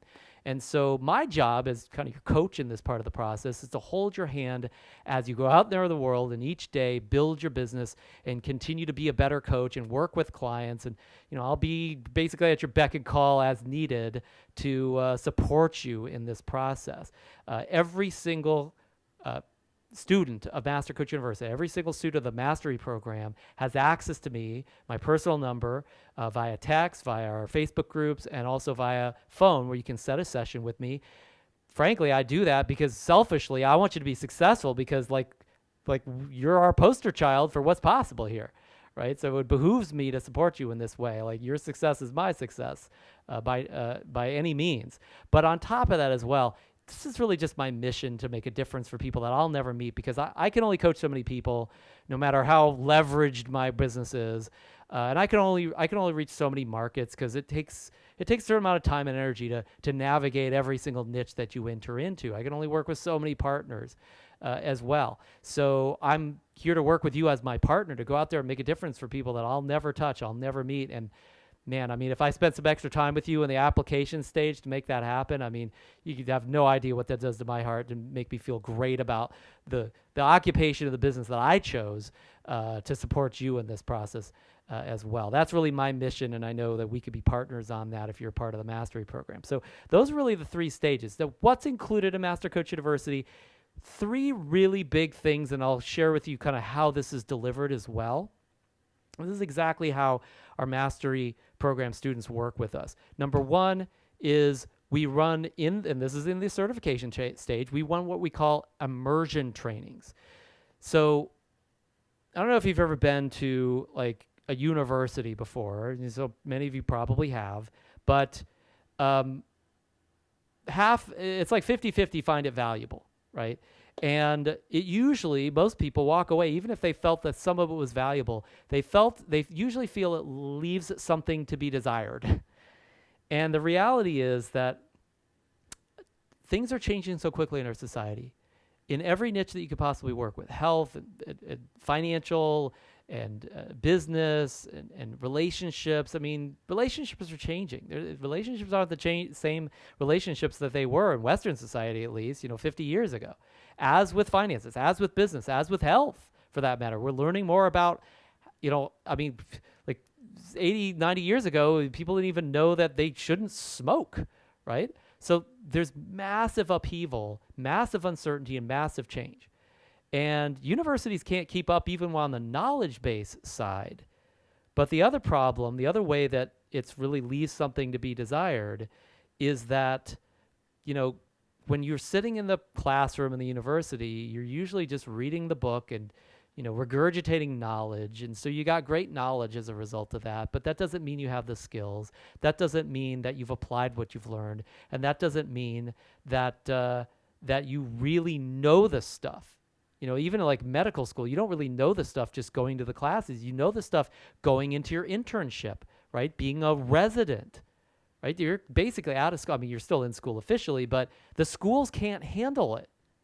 Schools can't handle really learning because true learning is doing it, is behavior change, is actual demonstration of your skill set. And this is where I don't care what university you go to, very few of them actually come through. Even if you go out to a university to get a coaching degree, they're offering coaching degrees now. It's like, yeah, they're just applying their old university methodology to learning these skills.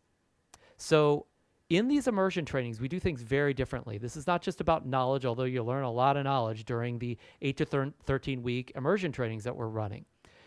And each of these teach a different methodology, different what I call discipline of coaching. The strategy discipline is really understanding how to master transforming your client's strategy, their inner strategy, like their psychology, their mindset, the way they see themselves, the way they feel, how they think through issues and make decisions. That's a strategy. People have strategies on the inside that sometimes are not the most empowering. And then also transforming external strategy, like what to do first. Like we talked about external strategy pretty much the whole time today. Like working on the nuts and bolts, working on what button to push, when, what things to say, when, what steps to take, and how much of it to take, right? External strategies to produce results. Is there an inner strategy, an inner game in relationships or business or finances or career or time management or in health? You bet there is. Is there an outer strategy in all those areas as well? You bet there is. Most coaches focus on the outer strategy, but we learn both in the strategy discipline because strategy is strategy. The assessment discipline, the second one, this one that's in the middle here, this is a matter of learning and understanding who am I dealing with? Who is my client really? How do they think? How do they behave naturally? What are the priorities that they make, like emotionally and cognitively? What are their personality traits that govern how they how they constitute themselves in relationships and in the world? Like, this stuff is really important, and it makes a gigantic difference, or should, to how you might coach a particular client. If I know a client has a different traits in different areas that can be assessed, I'm going to give them different strategies. I'm going to work with them in a different approach to actually getting where they want to go. So the assessment discipline is about assessing a client. Because if you know your client, you can coach them more quickly to arrive at the outcome that you are supporting them in arriving at, because different person needs a different strategy, needs different actions. It's not a one-size-fits-all life or career or relationship anymore. You want to assess your client and understand them. So coaching them through understanding what's going on with your client and then coaching towards the assessments that we run is exactly what we cover in that immersion training. And then finally, accountability as a discipline. Accountability coaching is the least, it's kind of like the most underrated, undervalued, underappreciated discipline of coaching. People do know it exists, but they never learn it. They certainly don't, sure as hell don't master it. Accountability coaching is really just the discipline of how do you get a client who doesn't want to do something or doesn't take enough action to actually do it, to actually take action on it. It's like, hey, if you want to lose weight, you need to stop eating cake every night. Well, I don't want to do that. Well, what are you going to do now? Well, accountability, the discipline of accountability actually shows you how to handle that conversation. How do you actually get your client to do what they don't want to do? And now some people will say, well, you can't get somebody to do what they don't want to do. They always have to want it. Well, okay. I mean, as a strategy coach, that might make sense because then you motivate them, you work with them on their inner game strategy. But what happens when that also falls short? What happens when the addictions take over? What happens when motivations that are kind of underlying still aren't kind of ferreted out and worked out? You can't just sit there and do therapy on somebody all the rest of their life. Eventually, at some point, you just got to get them to take an action. Sometimes through taking action, they'll change their motivation. Their inner game, they'll change from actually doing something different. You can literally transform somebody, and we prove this in accountability training, in the accountability immersion training. You can transform somebody from the outside in. So that's the accountability discipline. How to get somebody to do something they wouldn't normally do, they don't want to do, and they're resisting doing, how they can actually get them doing those things even when they still don't feel like it. And through powerful accountability, they can break through any barrier that's stopping them. Because frankly, they really need to do it, and they probably know they need to do it. But they usually have some kind of what I call a barrier that they're not aware of, that once you show them what the barrier is, they could do something about it, and they can transform that barrier, and suddenly they're free, and they have a choice in the matter of doing what they know they need to do in their life. I mean, it's really like a miracle. It's miraculous breakthroughs that can happen through that accountability conversation that you'll learn and master in the accountability immersion training. So those are the three disciplines. And what I've found over decades of working with clients and our students working with clients as well is that when they apply one of these disciplines, they're a force to be reckoned with. They can really change lives. But when they combine all three with any one client, like no one else will match what you can do for them.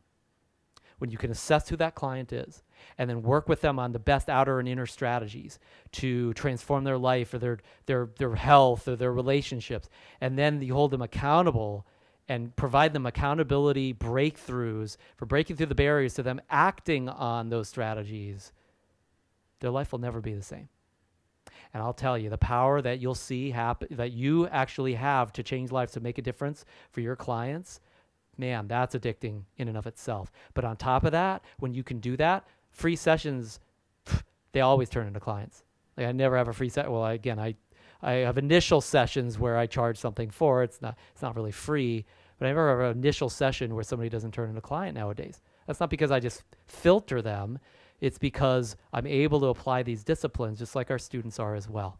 So that's what this is about, mastering. And we do this, as I mentioned, in a very particular way. It's very different than the way a university would approach it.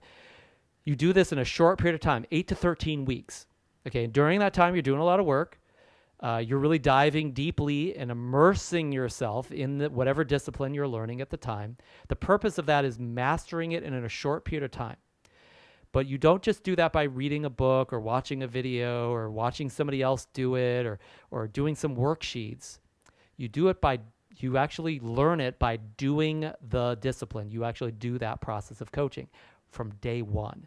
So the first week of immersion training, like we're starting in a few weeks, you're going to dive into a session and we throw you in the deep end and you learn how to swim really fast. And on top of that, what you end up doing, because we give you 3, 4, 5 clients to work with, you very quickly become a sponge that's soaking up coaching skills. And then you're just unstoppable. You learn everything you need very quickly because you know you need it because you're running these sessions. So hope that makes sense. That's what immersion is about. It's not just about learning some things. It's about doing it again and again and again over a short period of time till you just master this stuff. And then you can bring it out into the real world and actually use it with as many clients as you want to. That's the immersion training process. And like when I first started training coaches in this way, my notes are triggering me to share this. I didn't do it because I wanted to be in the business of certifying coaches or, in the coach training business. I did it because my practice at the time was exploding. We had thousands of clients and there was no way I was going to be able to take on all those clients myself. And I just needed to train coaches in what I did. And so I asked the question, because then this had nothing to do with like some training that we were like going to sell somebody. I asked the question, how do I make sure the people that I hire are the best coaches in the world? And I came up with a few answers. I said, well, they got to know the discipline. They have to know how to do it. But they also have to learn by doing, because if they don't learn by doing, I always learned from Tony Robbins, is like you learn by doing it, you go and take action, right? So I said, well, they have to go do it. But then on top of that, as you're doing it, you could easily keep running into the same brick wall and making the same mistake. So you also need to get feedback. So we set up a feedback mechanism with every client that you work with where they score you on their sessions. They will grade you on the session that you run in a granular fashion when you'll know exactly where your weak points are and you'll know exactly where your strong points are. And you get better and better and better as a result of getting that feedback each time that you run a session. And eventually, in training sessions, I hold your hand and we create an apprenticeship process. So you learn by doing, you get feedback, and then you apprentice with masters. You do that with me and my staff, you're going to master this stuff. And so that's what we started when we started, over a decade ago with our first immersion training, when we weren't even offering this to the general public. We just saw tremendous results. It was amazing. And there was another really amazing kind of surprising outcome that when these individuals were coaching other students of the program, so you will have clients, but they'll also be your coaches, that because they're getting all this coaching from 3, 4, 5, 6, 7 coaches, your life just becomes immaculate. I mean, you just make these giant quantum leaps in your life because all these different perspectives, all assessment coaching you, or all accountability coaching you, all strategy coaching you, you're taking more action. You know yourself better. You're shifting your inner and outer game from all these different coaches that are really kind of under pressure to perform because they're getting graded by you as well. So it's just one of those fringe benefits that came up that I won't go into further, but it's one of the neat things that we've seen from these immersion trainings. Now, second item that you'll get, and I've alluded to this a couple times, is that we have a retreat. This is happening a little bit later this year, called the 5-day Internet Coaching Client Machine Retreat. And the whole point of this retreat is that you put 5 days into building your internet client machine. And in that process of building it, like learn by doing again, you not only build a client attraction machine that works while you sleep, but you also master the process of building it and doing that kind of direct response marketing that's involved in it, so that even if you don't want to be in that niche or you want to help somebody else with their business, you can actually use and multiply those skills into as many businesses or many coaching niches as you actually want. That's what happens in the 5-day Internet Coaching Client Machine retreat. So it's 5 days. What do we do in those 5 days? First day, we focus on your niche.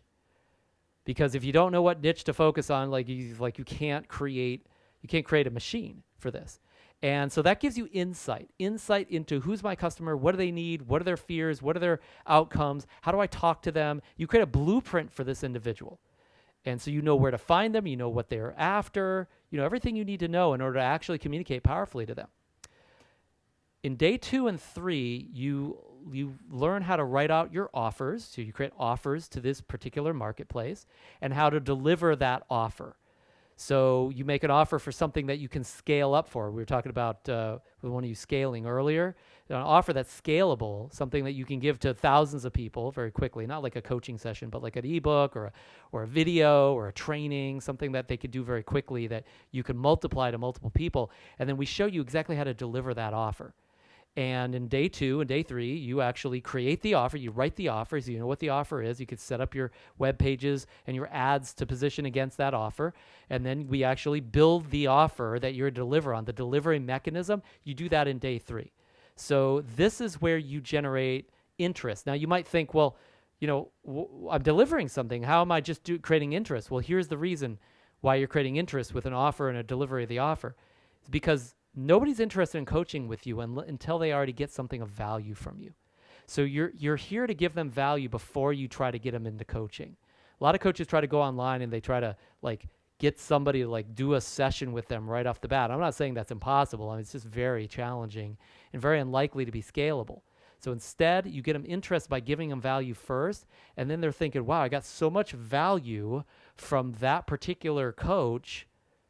Maybe I should try them out for coaching.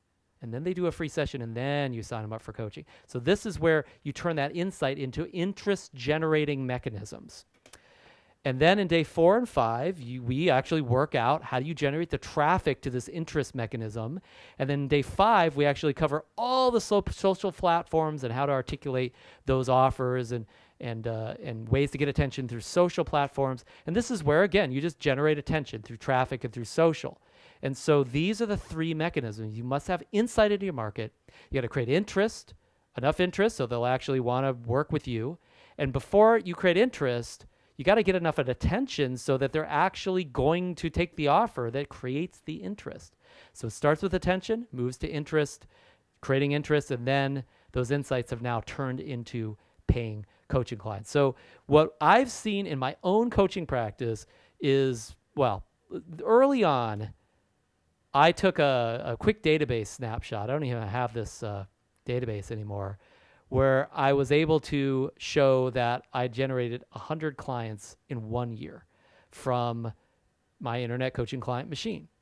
I was able to also show in that same year that I was only working an average of about 50 hours a week.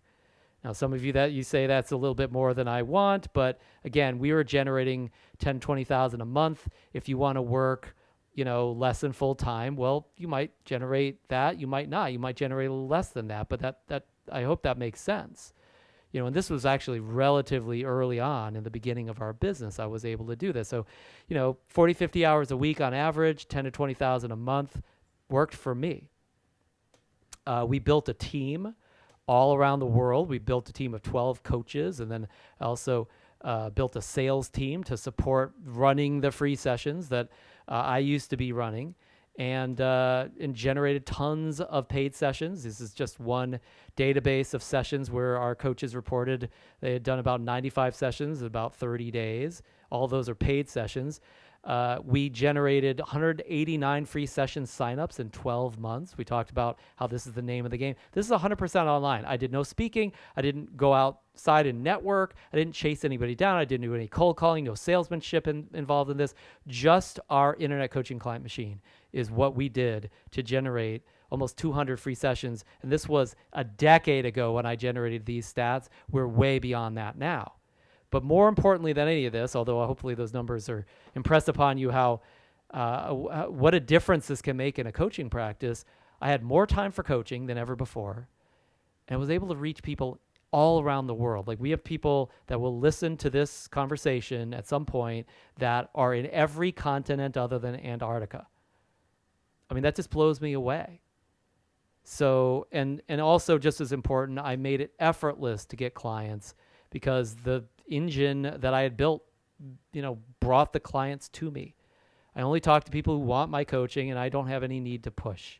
This is what we see from people like Hal Elrod, and like, here's another one, Aji Morishita. We're actually a partner of his now. He actually sends us his clients to coach for him in his programs at Movement Makers International. He's a retired poker player of all things.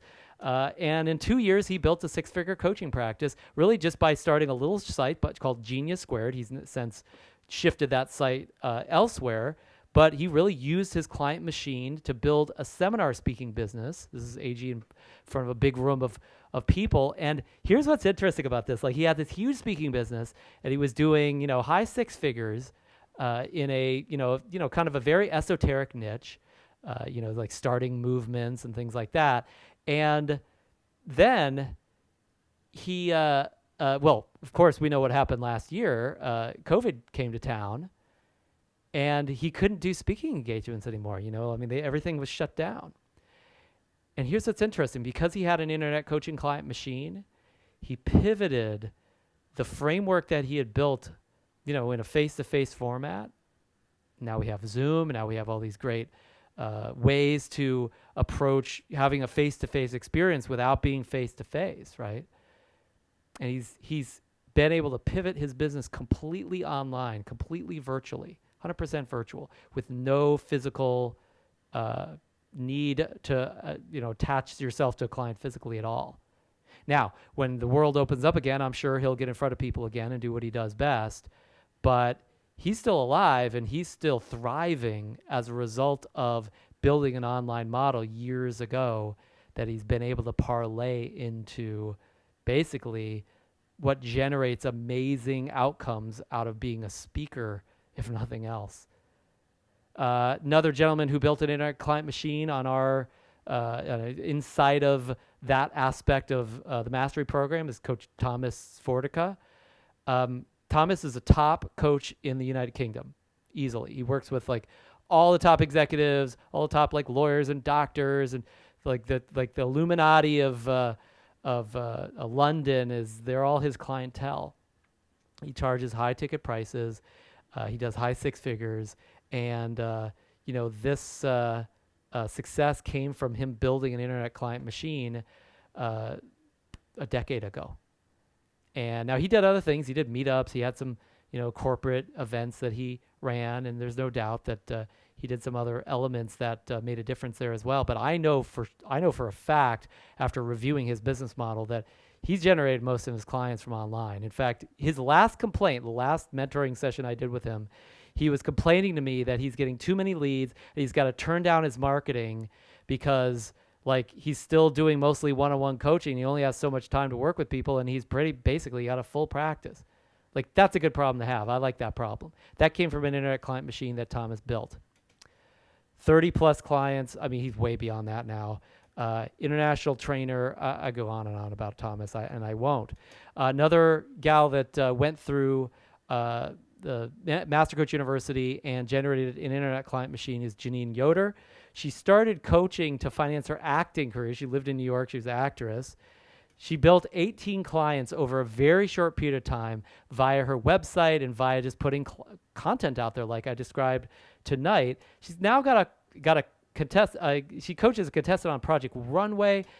At the time that she was actually interviewed, the front page of this New York Times article, she's 28. I mean, she's in her 30s now. Now, as it says here, these results not typical, obviously, but these are just an example of what's possible.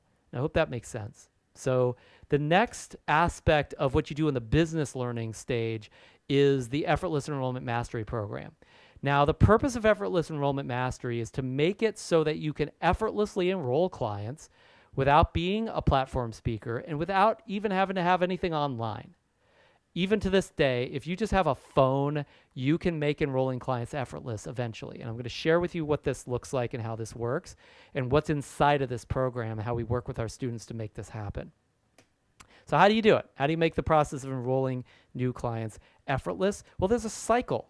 And we start that cycle by getting actual clients. By hook or by crook, you got to get a few clients to get the ball rolling.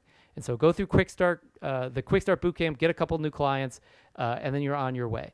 After that, there's a second stage in the cycle where you max out the value you give to those clients. If you don't maximize the value, you can't continue the cycle. So they've got to really get a lot of value from you as a coach. It's one of the reasons why we know skill set matters as a coach. And then after that, you gather proof. You actually need to find ways to codify, testify, it's the word I'm thinking of, document, it's a great one, what kind of results, what kind of value your clients have gotten. And that's what we call the stage of gathering proof in the cycle. Once you have that proof starts to speak for itself. You don't necessarily have to be as promotive in terms of like trying to make all these promises that you don't know if you could back up, because you got proof. Your effort starts to go down as a result of that. And of course, as a result of that as well, you get more clients. And then this becomes a virtuous cycle. You get more clients, you maximize value for them, you gather proof, your effort goes down again, gets easier and easier and easier every time you go through this one iteration of the cycle until it's truly effortless. And I could just tell you from personal experience, it's like it still blows me away that a client just shows up, like I'm out there fishing and the fish just jumps into my boat. It's like, how the heck did that really happen? And it's like, yeah, it does. Like I used to have to pinch myself, but now I'm kind of used to it now. And it's like I'm getting clients effortlessly without putting any work in, because I got clients, I maximized the value I gave to them, I gathered proof, my effort went down, I got more clients, and that happened more and more and more until all the clients that I've helped just supports me. It creates the coaching business that really pays my bills. So how do you actually get that cycle going? Well, you got to achieve a couple things. You got to achieve some emotional mastery. Because you don't have the emotions, resiliency, to be resilient enough or to be to perform well enough. You won't stay the course, and you won't actually produce the clients. You also need to master the process of commitment and leadership. If you're not committed, nobody's going to follow you, and you can't be a leader. And if you don't understand and appreciate and articulate the mechanics of leadership, well, people that sign up for coaching generally look to you as a leader. So you need to become a leader to them in some way, shape, or form. You also need to master the enrollment process. And enrolling clients is part of the process. So you need to master that. You need to master maximizing value, of course. I mean, that's a part of the process as well. And then leveraging past clients. Eventually, clients are happy with the results they got and they're done with coaching. How do you leverage that into some endorsement that turns into this effortless enrollment cycle? We teach you that in Effortless Enrollment Mastery. And then finally, you got to master referrals and follow-up. I mean, all of my clients come from referrals now, right? I've done all this other stuff, but now it's 100% referral business, and I'm going to show you how I do that, show you how we see other students and clients of ours doing that day in, day out, and then how to actually follow up with people, because it's your responsibility to actually talk to these guys. People aren't just going to naturally jump in the boat at first. So you master these things, eventually it gets easier and easier and easier. You also do need to have your own game plan here for client getting, so you can consistently track and follow through on the activity, like the actions that are the lifeblood of your coaching business. We actually give you this at the beginning of Effortless Enrollment. So there's really 6 domains to master here, to sum up. There is the emotional mastery and the leadership mastery. This is the foundation that you lay. If you don't have this foundation, you won't sustain any kind of results. We see, coaches come and go all the time. They got a client here and there. Why didn't they stick? They didn't have this foundation. We want to make sure that foundation's in place.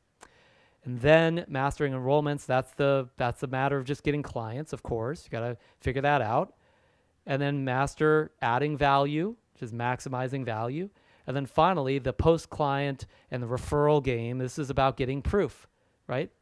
So we just talked about this in that cycle, didn't we? Getting clients, adding value, getting proof. Getting clients, adding value, getting proof. Getting clients, adding value, getting proof. That's what it looks like. And that makes it so that ultimately your coaching business becomes effortless.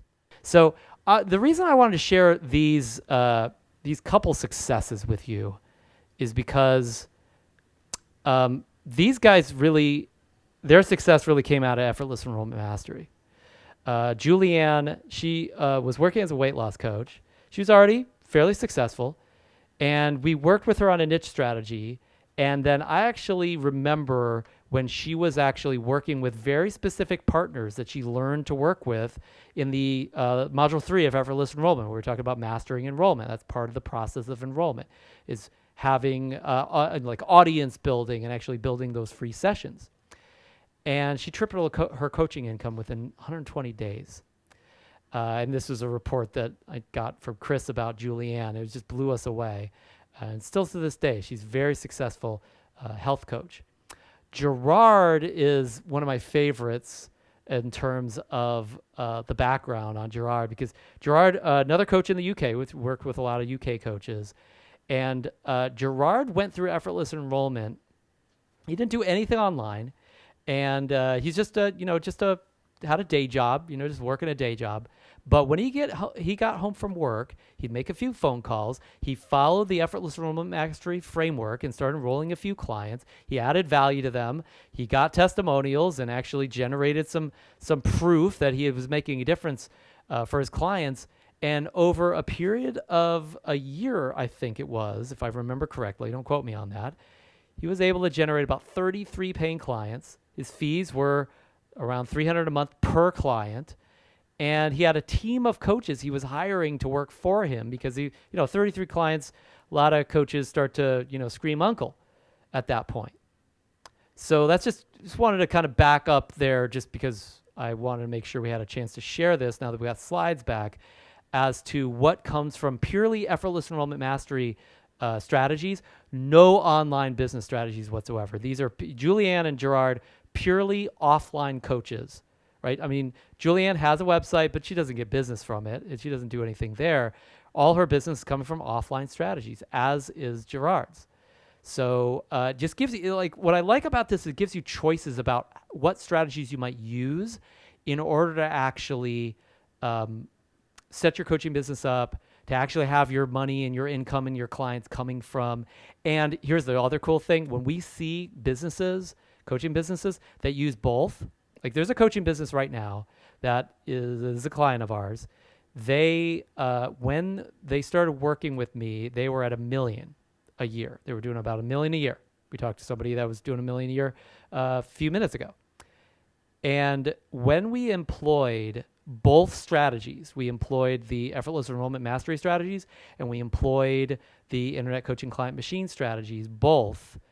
It took them about 2.5 years or so, but they doubled their business first. So they went to about 3 million or so, I recall.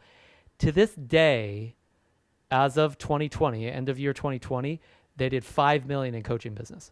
Okay. Now look, I mean, that's a scaled up business. Okay. They've got a team of people. I mean, they really, it's a business from all perspectives, but really all they're doing is a combination of Effortless Enrollment Mastery and Internet Coaching Client Machine. So you don't have to do that. You can pick one of those strategies and just go with it, but you bring the best of both worlds together. That's the kind of business that we see happens. I see that on a regular enough basis. Now, look, not all of the businesses I've seen that have done that are our clients. I mean, they use these types of strategies. It's not the only place to learn it, but it's just my personal experience that I didn't want to step over, because I think it's important to really get to the actual kind of results that you can expect here that are possible, at least with these strategies. So, what's included in the Mastery program and Master Coach University is you will get training manuals, you will get CD sets. You will also get a video iPod, depending on the level that you're at, with quick reference cards, and all of this is shipped to you when you sign up. If you're platinum, everything now is available virtual as well online. So on top of that, there's tons of basically unlimited online resources from the work we've done with our clients over the years as well, and then you get as well. Almost $2,000 worth of extras. We give you access to all the basic courses that are available in the Master Coach University areas. By the way, all the things that we just mentioned, these materials, we're not even talking about the trainings, the live trainings that happen in your your average semester at Master Coach University. The immersion trainings happen over a period of 18 months.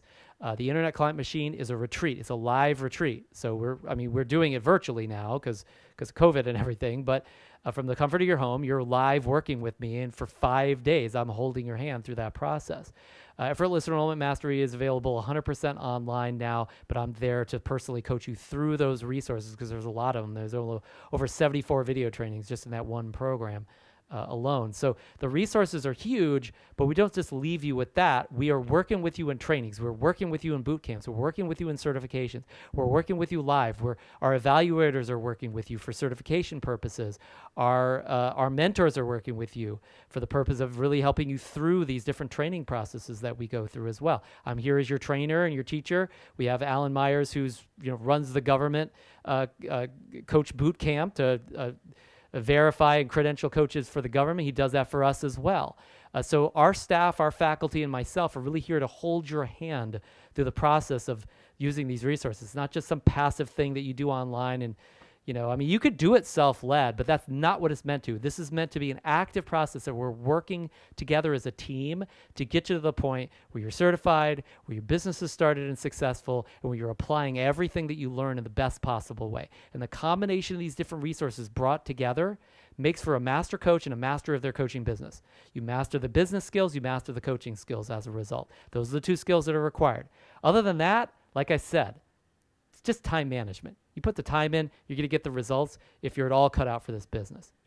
So, and like I said, it's almost $2,000 worth of extras that are included. I won't go into those. This is a new development that we've started to work together on over the last about 5 years or so, that inside the immersion trainings, one of the things that a lot of our students were asking for was, hey, this is a very advanced approach to coaching. And we love learning it, and we're working on it. But could you give us a simplistic way to do it? Can you give us like paint by numbers? And so I thought for a while, I was like, no, there's no way we could do this paint by numbers. Like, this is all intuition and genius, and you got to learn this over time. And you raise your cognitive ability to do this through multiple layers of decision trees, and eventually making this like unconscious competence that you have to develop over time. And I still believe that, but as I was pushed by my students to develop this, I said, you know what? It's probably not the perfect way to do it, but I could give you a flowchart where if you start at the beginning, kind of like playing Monopoly, right? You just step from point to point. And I trained you on each node in that flowchart. You could run a perfect coaching session. And so we began to work on what we now call the flow charts and the blueprints in the immersion trainings. And so each step in the accountability process, each step in the strategy coaching process is codified in a one-page flow chart that you start from the beginning, and you actually go through the conversations as paint by numbers given to you to follow.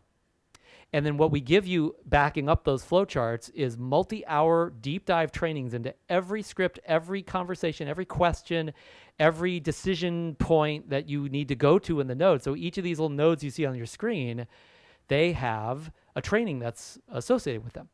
And so you start to master these nodes, and then eventually you master the entire step. You master the entire step, you master the entire session.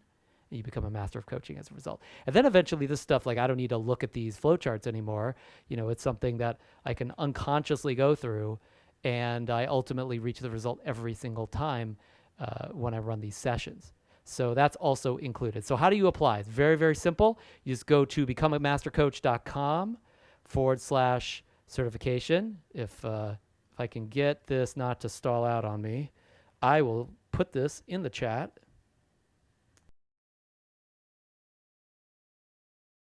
Feel free to click this as soon as we're free. Oh, wait, sorry.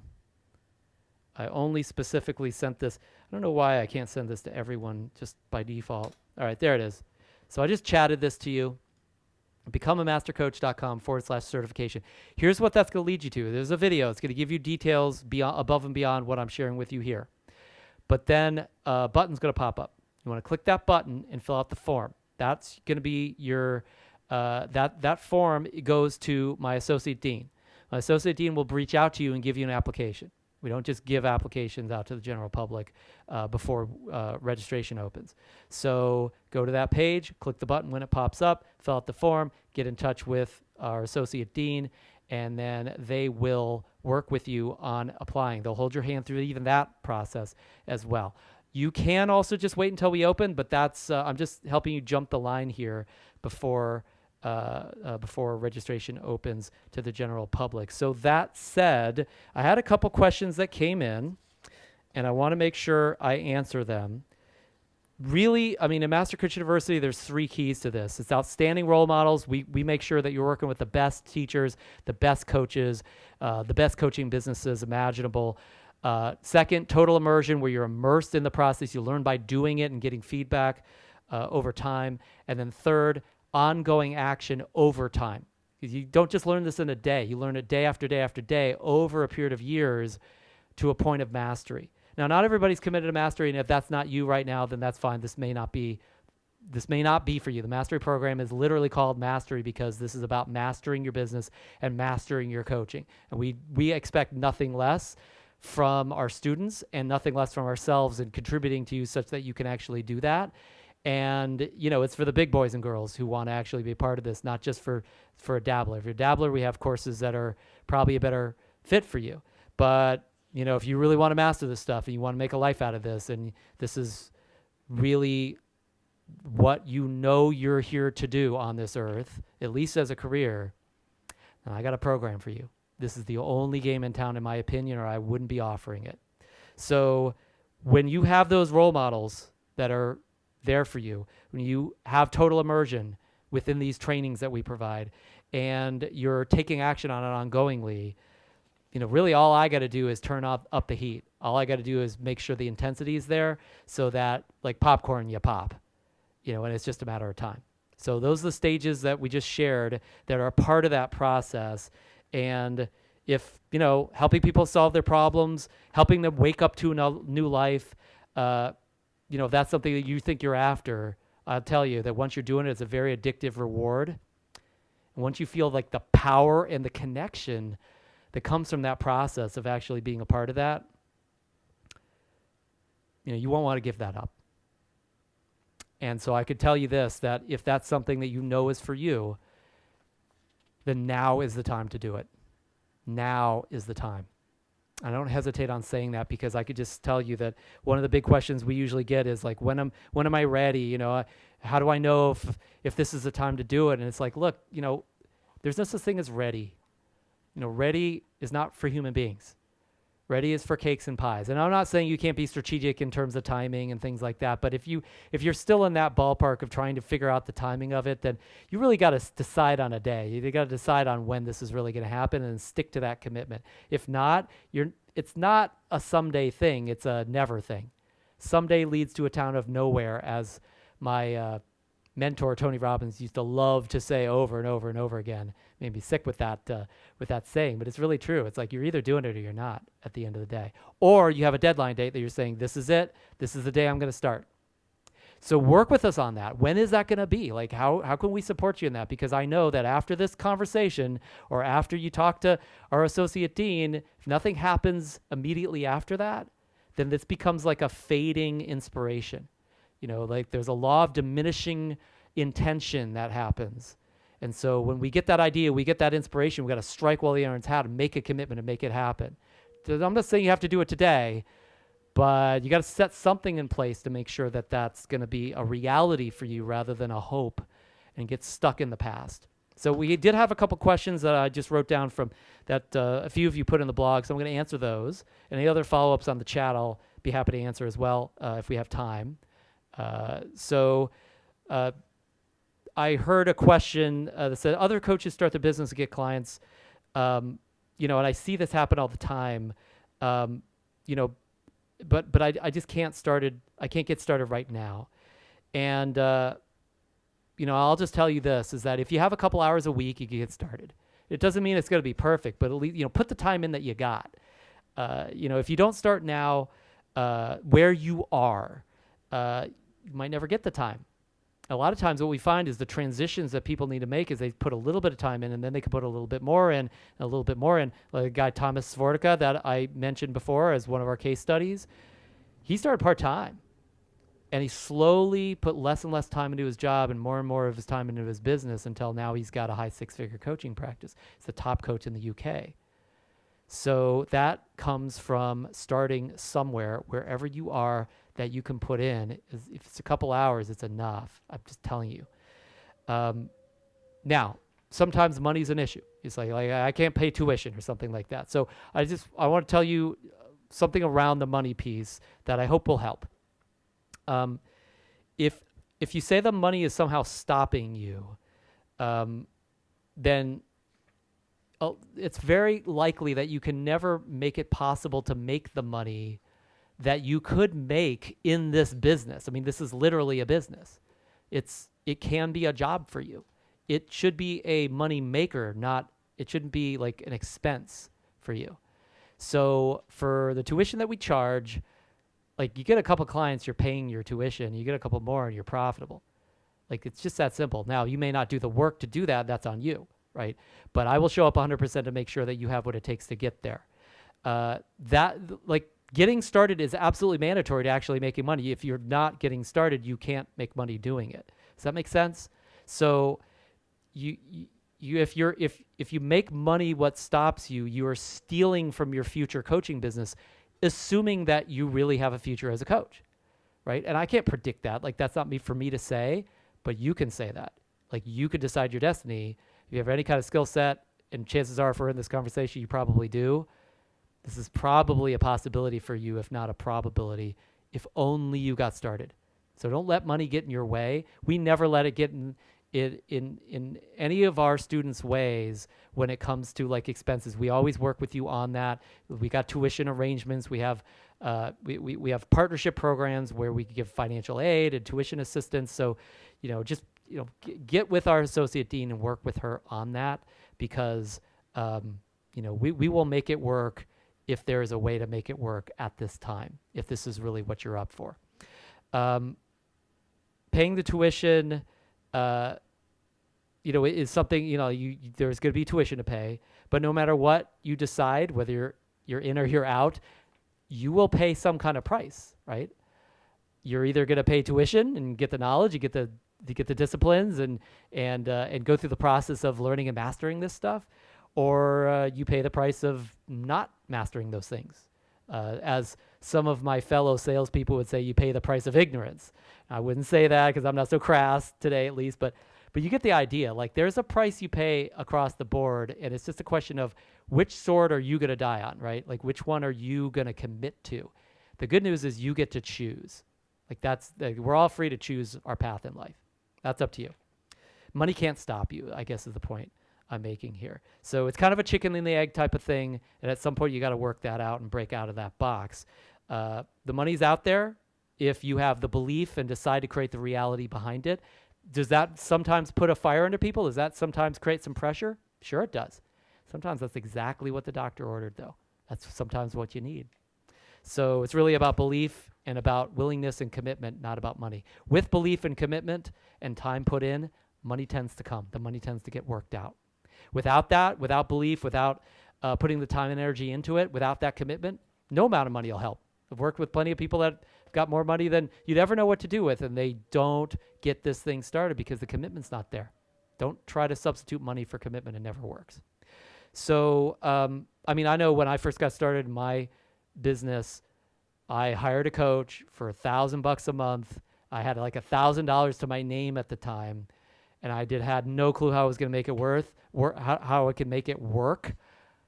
But I said, I really asked the question, how can I find a way to turn my mentorship into income?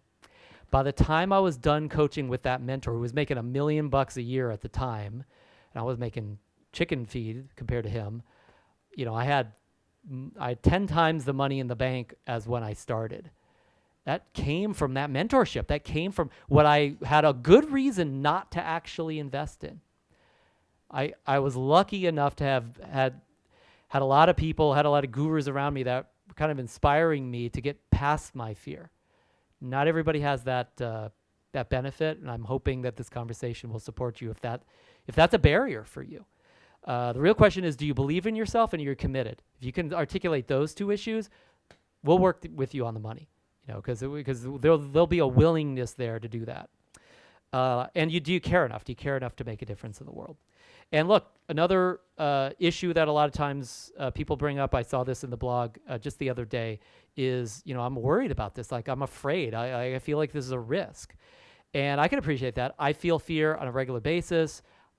I sometimes I used to say I feel fear every day. I don't feel fear every day anymore.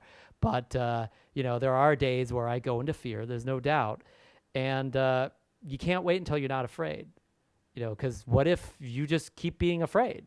Fear doesn't have to stop you. Is it an uncomfortable feeling? Sure. But if you are in the conversation of like, I'll wait until the circumstances change so it's not so scary, it's like you might be waiting forever. In fact, most of the time the fear gets stronger, not weaker, because you're acting on it, and then the fear knows it's got some control. Fear is really there to protect you, right? So if you make it think it's protecting you, it's like, I'm not going to do this because of the fear. Next time you try to do it, the fear is even more intense. The only way to conquer that fear is to walk through it. I hate to say embrace it, but you get the idea. It's like you do something despite it, then the fear stops wasting its time. When you show up, the fear tends to subside or at least weaken quite a bit. So, it's like if you could say, I'm afraid, but I'm going to do it anyway, it's one of the most powerful and courageous acts that you can take. I see plenty of students who've done that, and it's epic to see what happens around the bend when they're actually able to have that conversation. That's what it takes a lot of times. Fear starts to go away then. Fear is part of life. And to say that you've got to wait until the fear stops, like I said, you kind of die that way eventually. And a lot of possibility dies with you. We got another comment on the enrollment page that says, I don't know if I'm good at this. I don't know if I deserve to do this. Look, I can just tell you, this is not about being good, generally speaking. Making a difference with people is about caring. If you care enough, you will be the rarest person in so many clients' lives. I can't even begin to tell you. Now, are you going to need to have some skills as well to really make a difference? Sure, but we're going to teach you those. If you made it through high school, you can make it through our tutorials. There's no doubt, and it takes time to learn those. There's no doubt. Some people it takes less time than others. Some people are more intuitive than others. That's fine.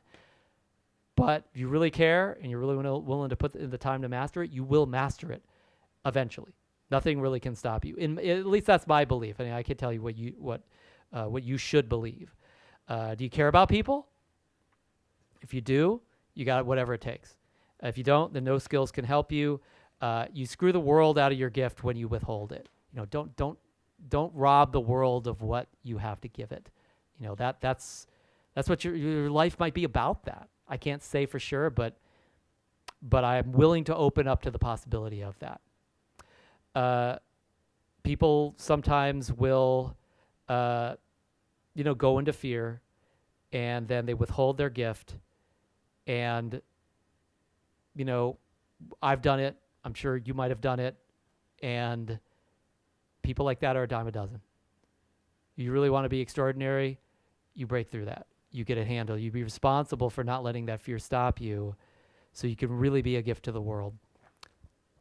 And then the gift the world generally gives back to you, or you'll give back to yourself, is the joy of the process that you get to go through on a regular basis.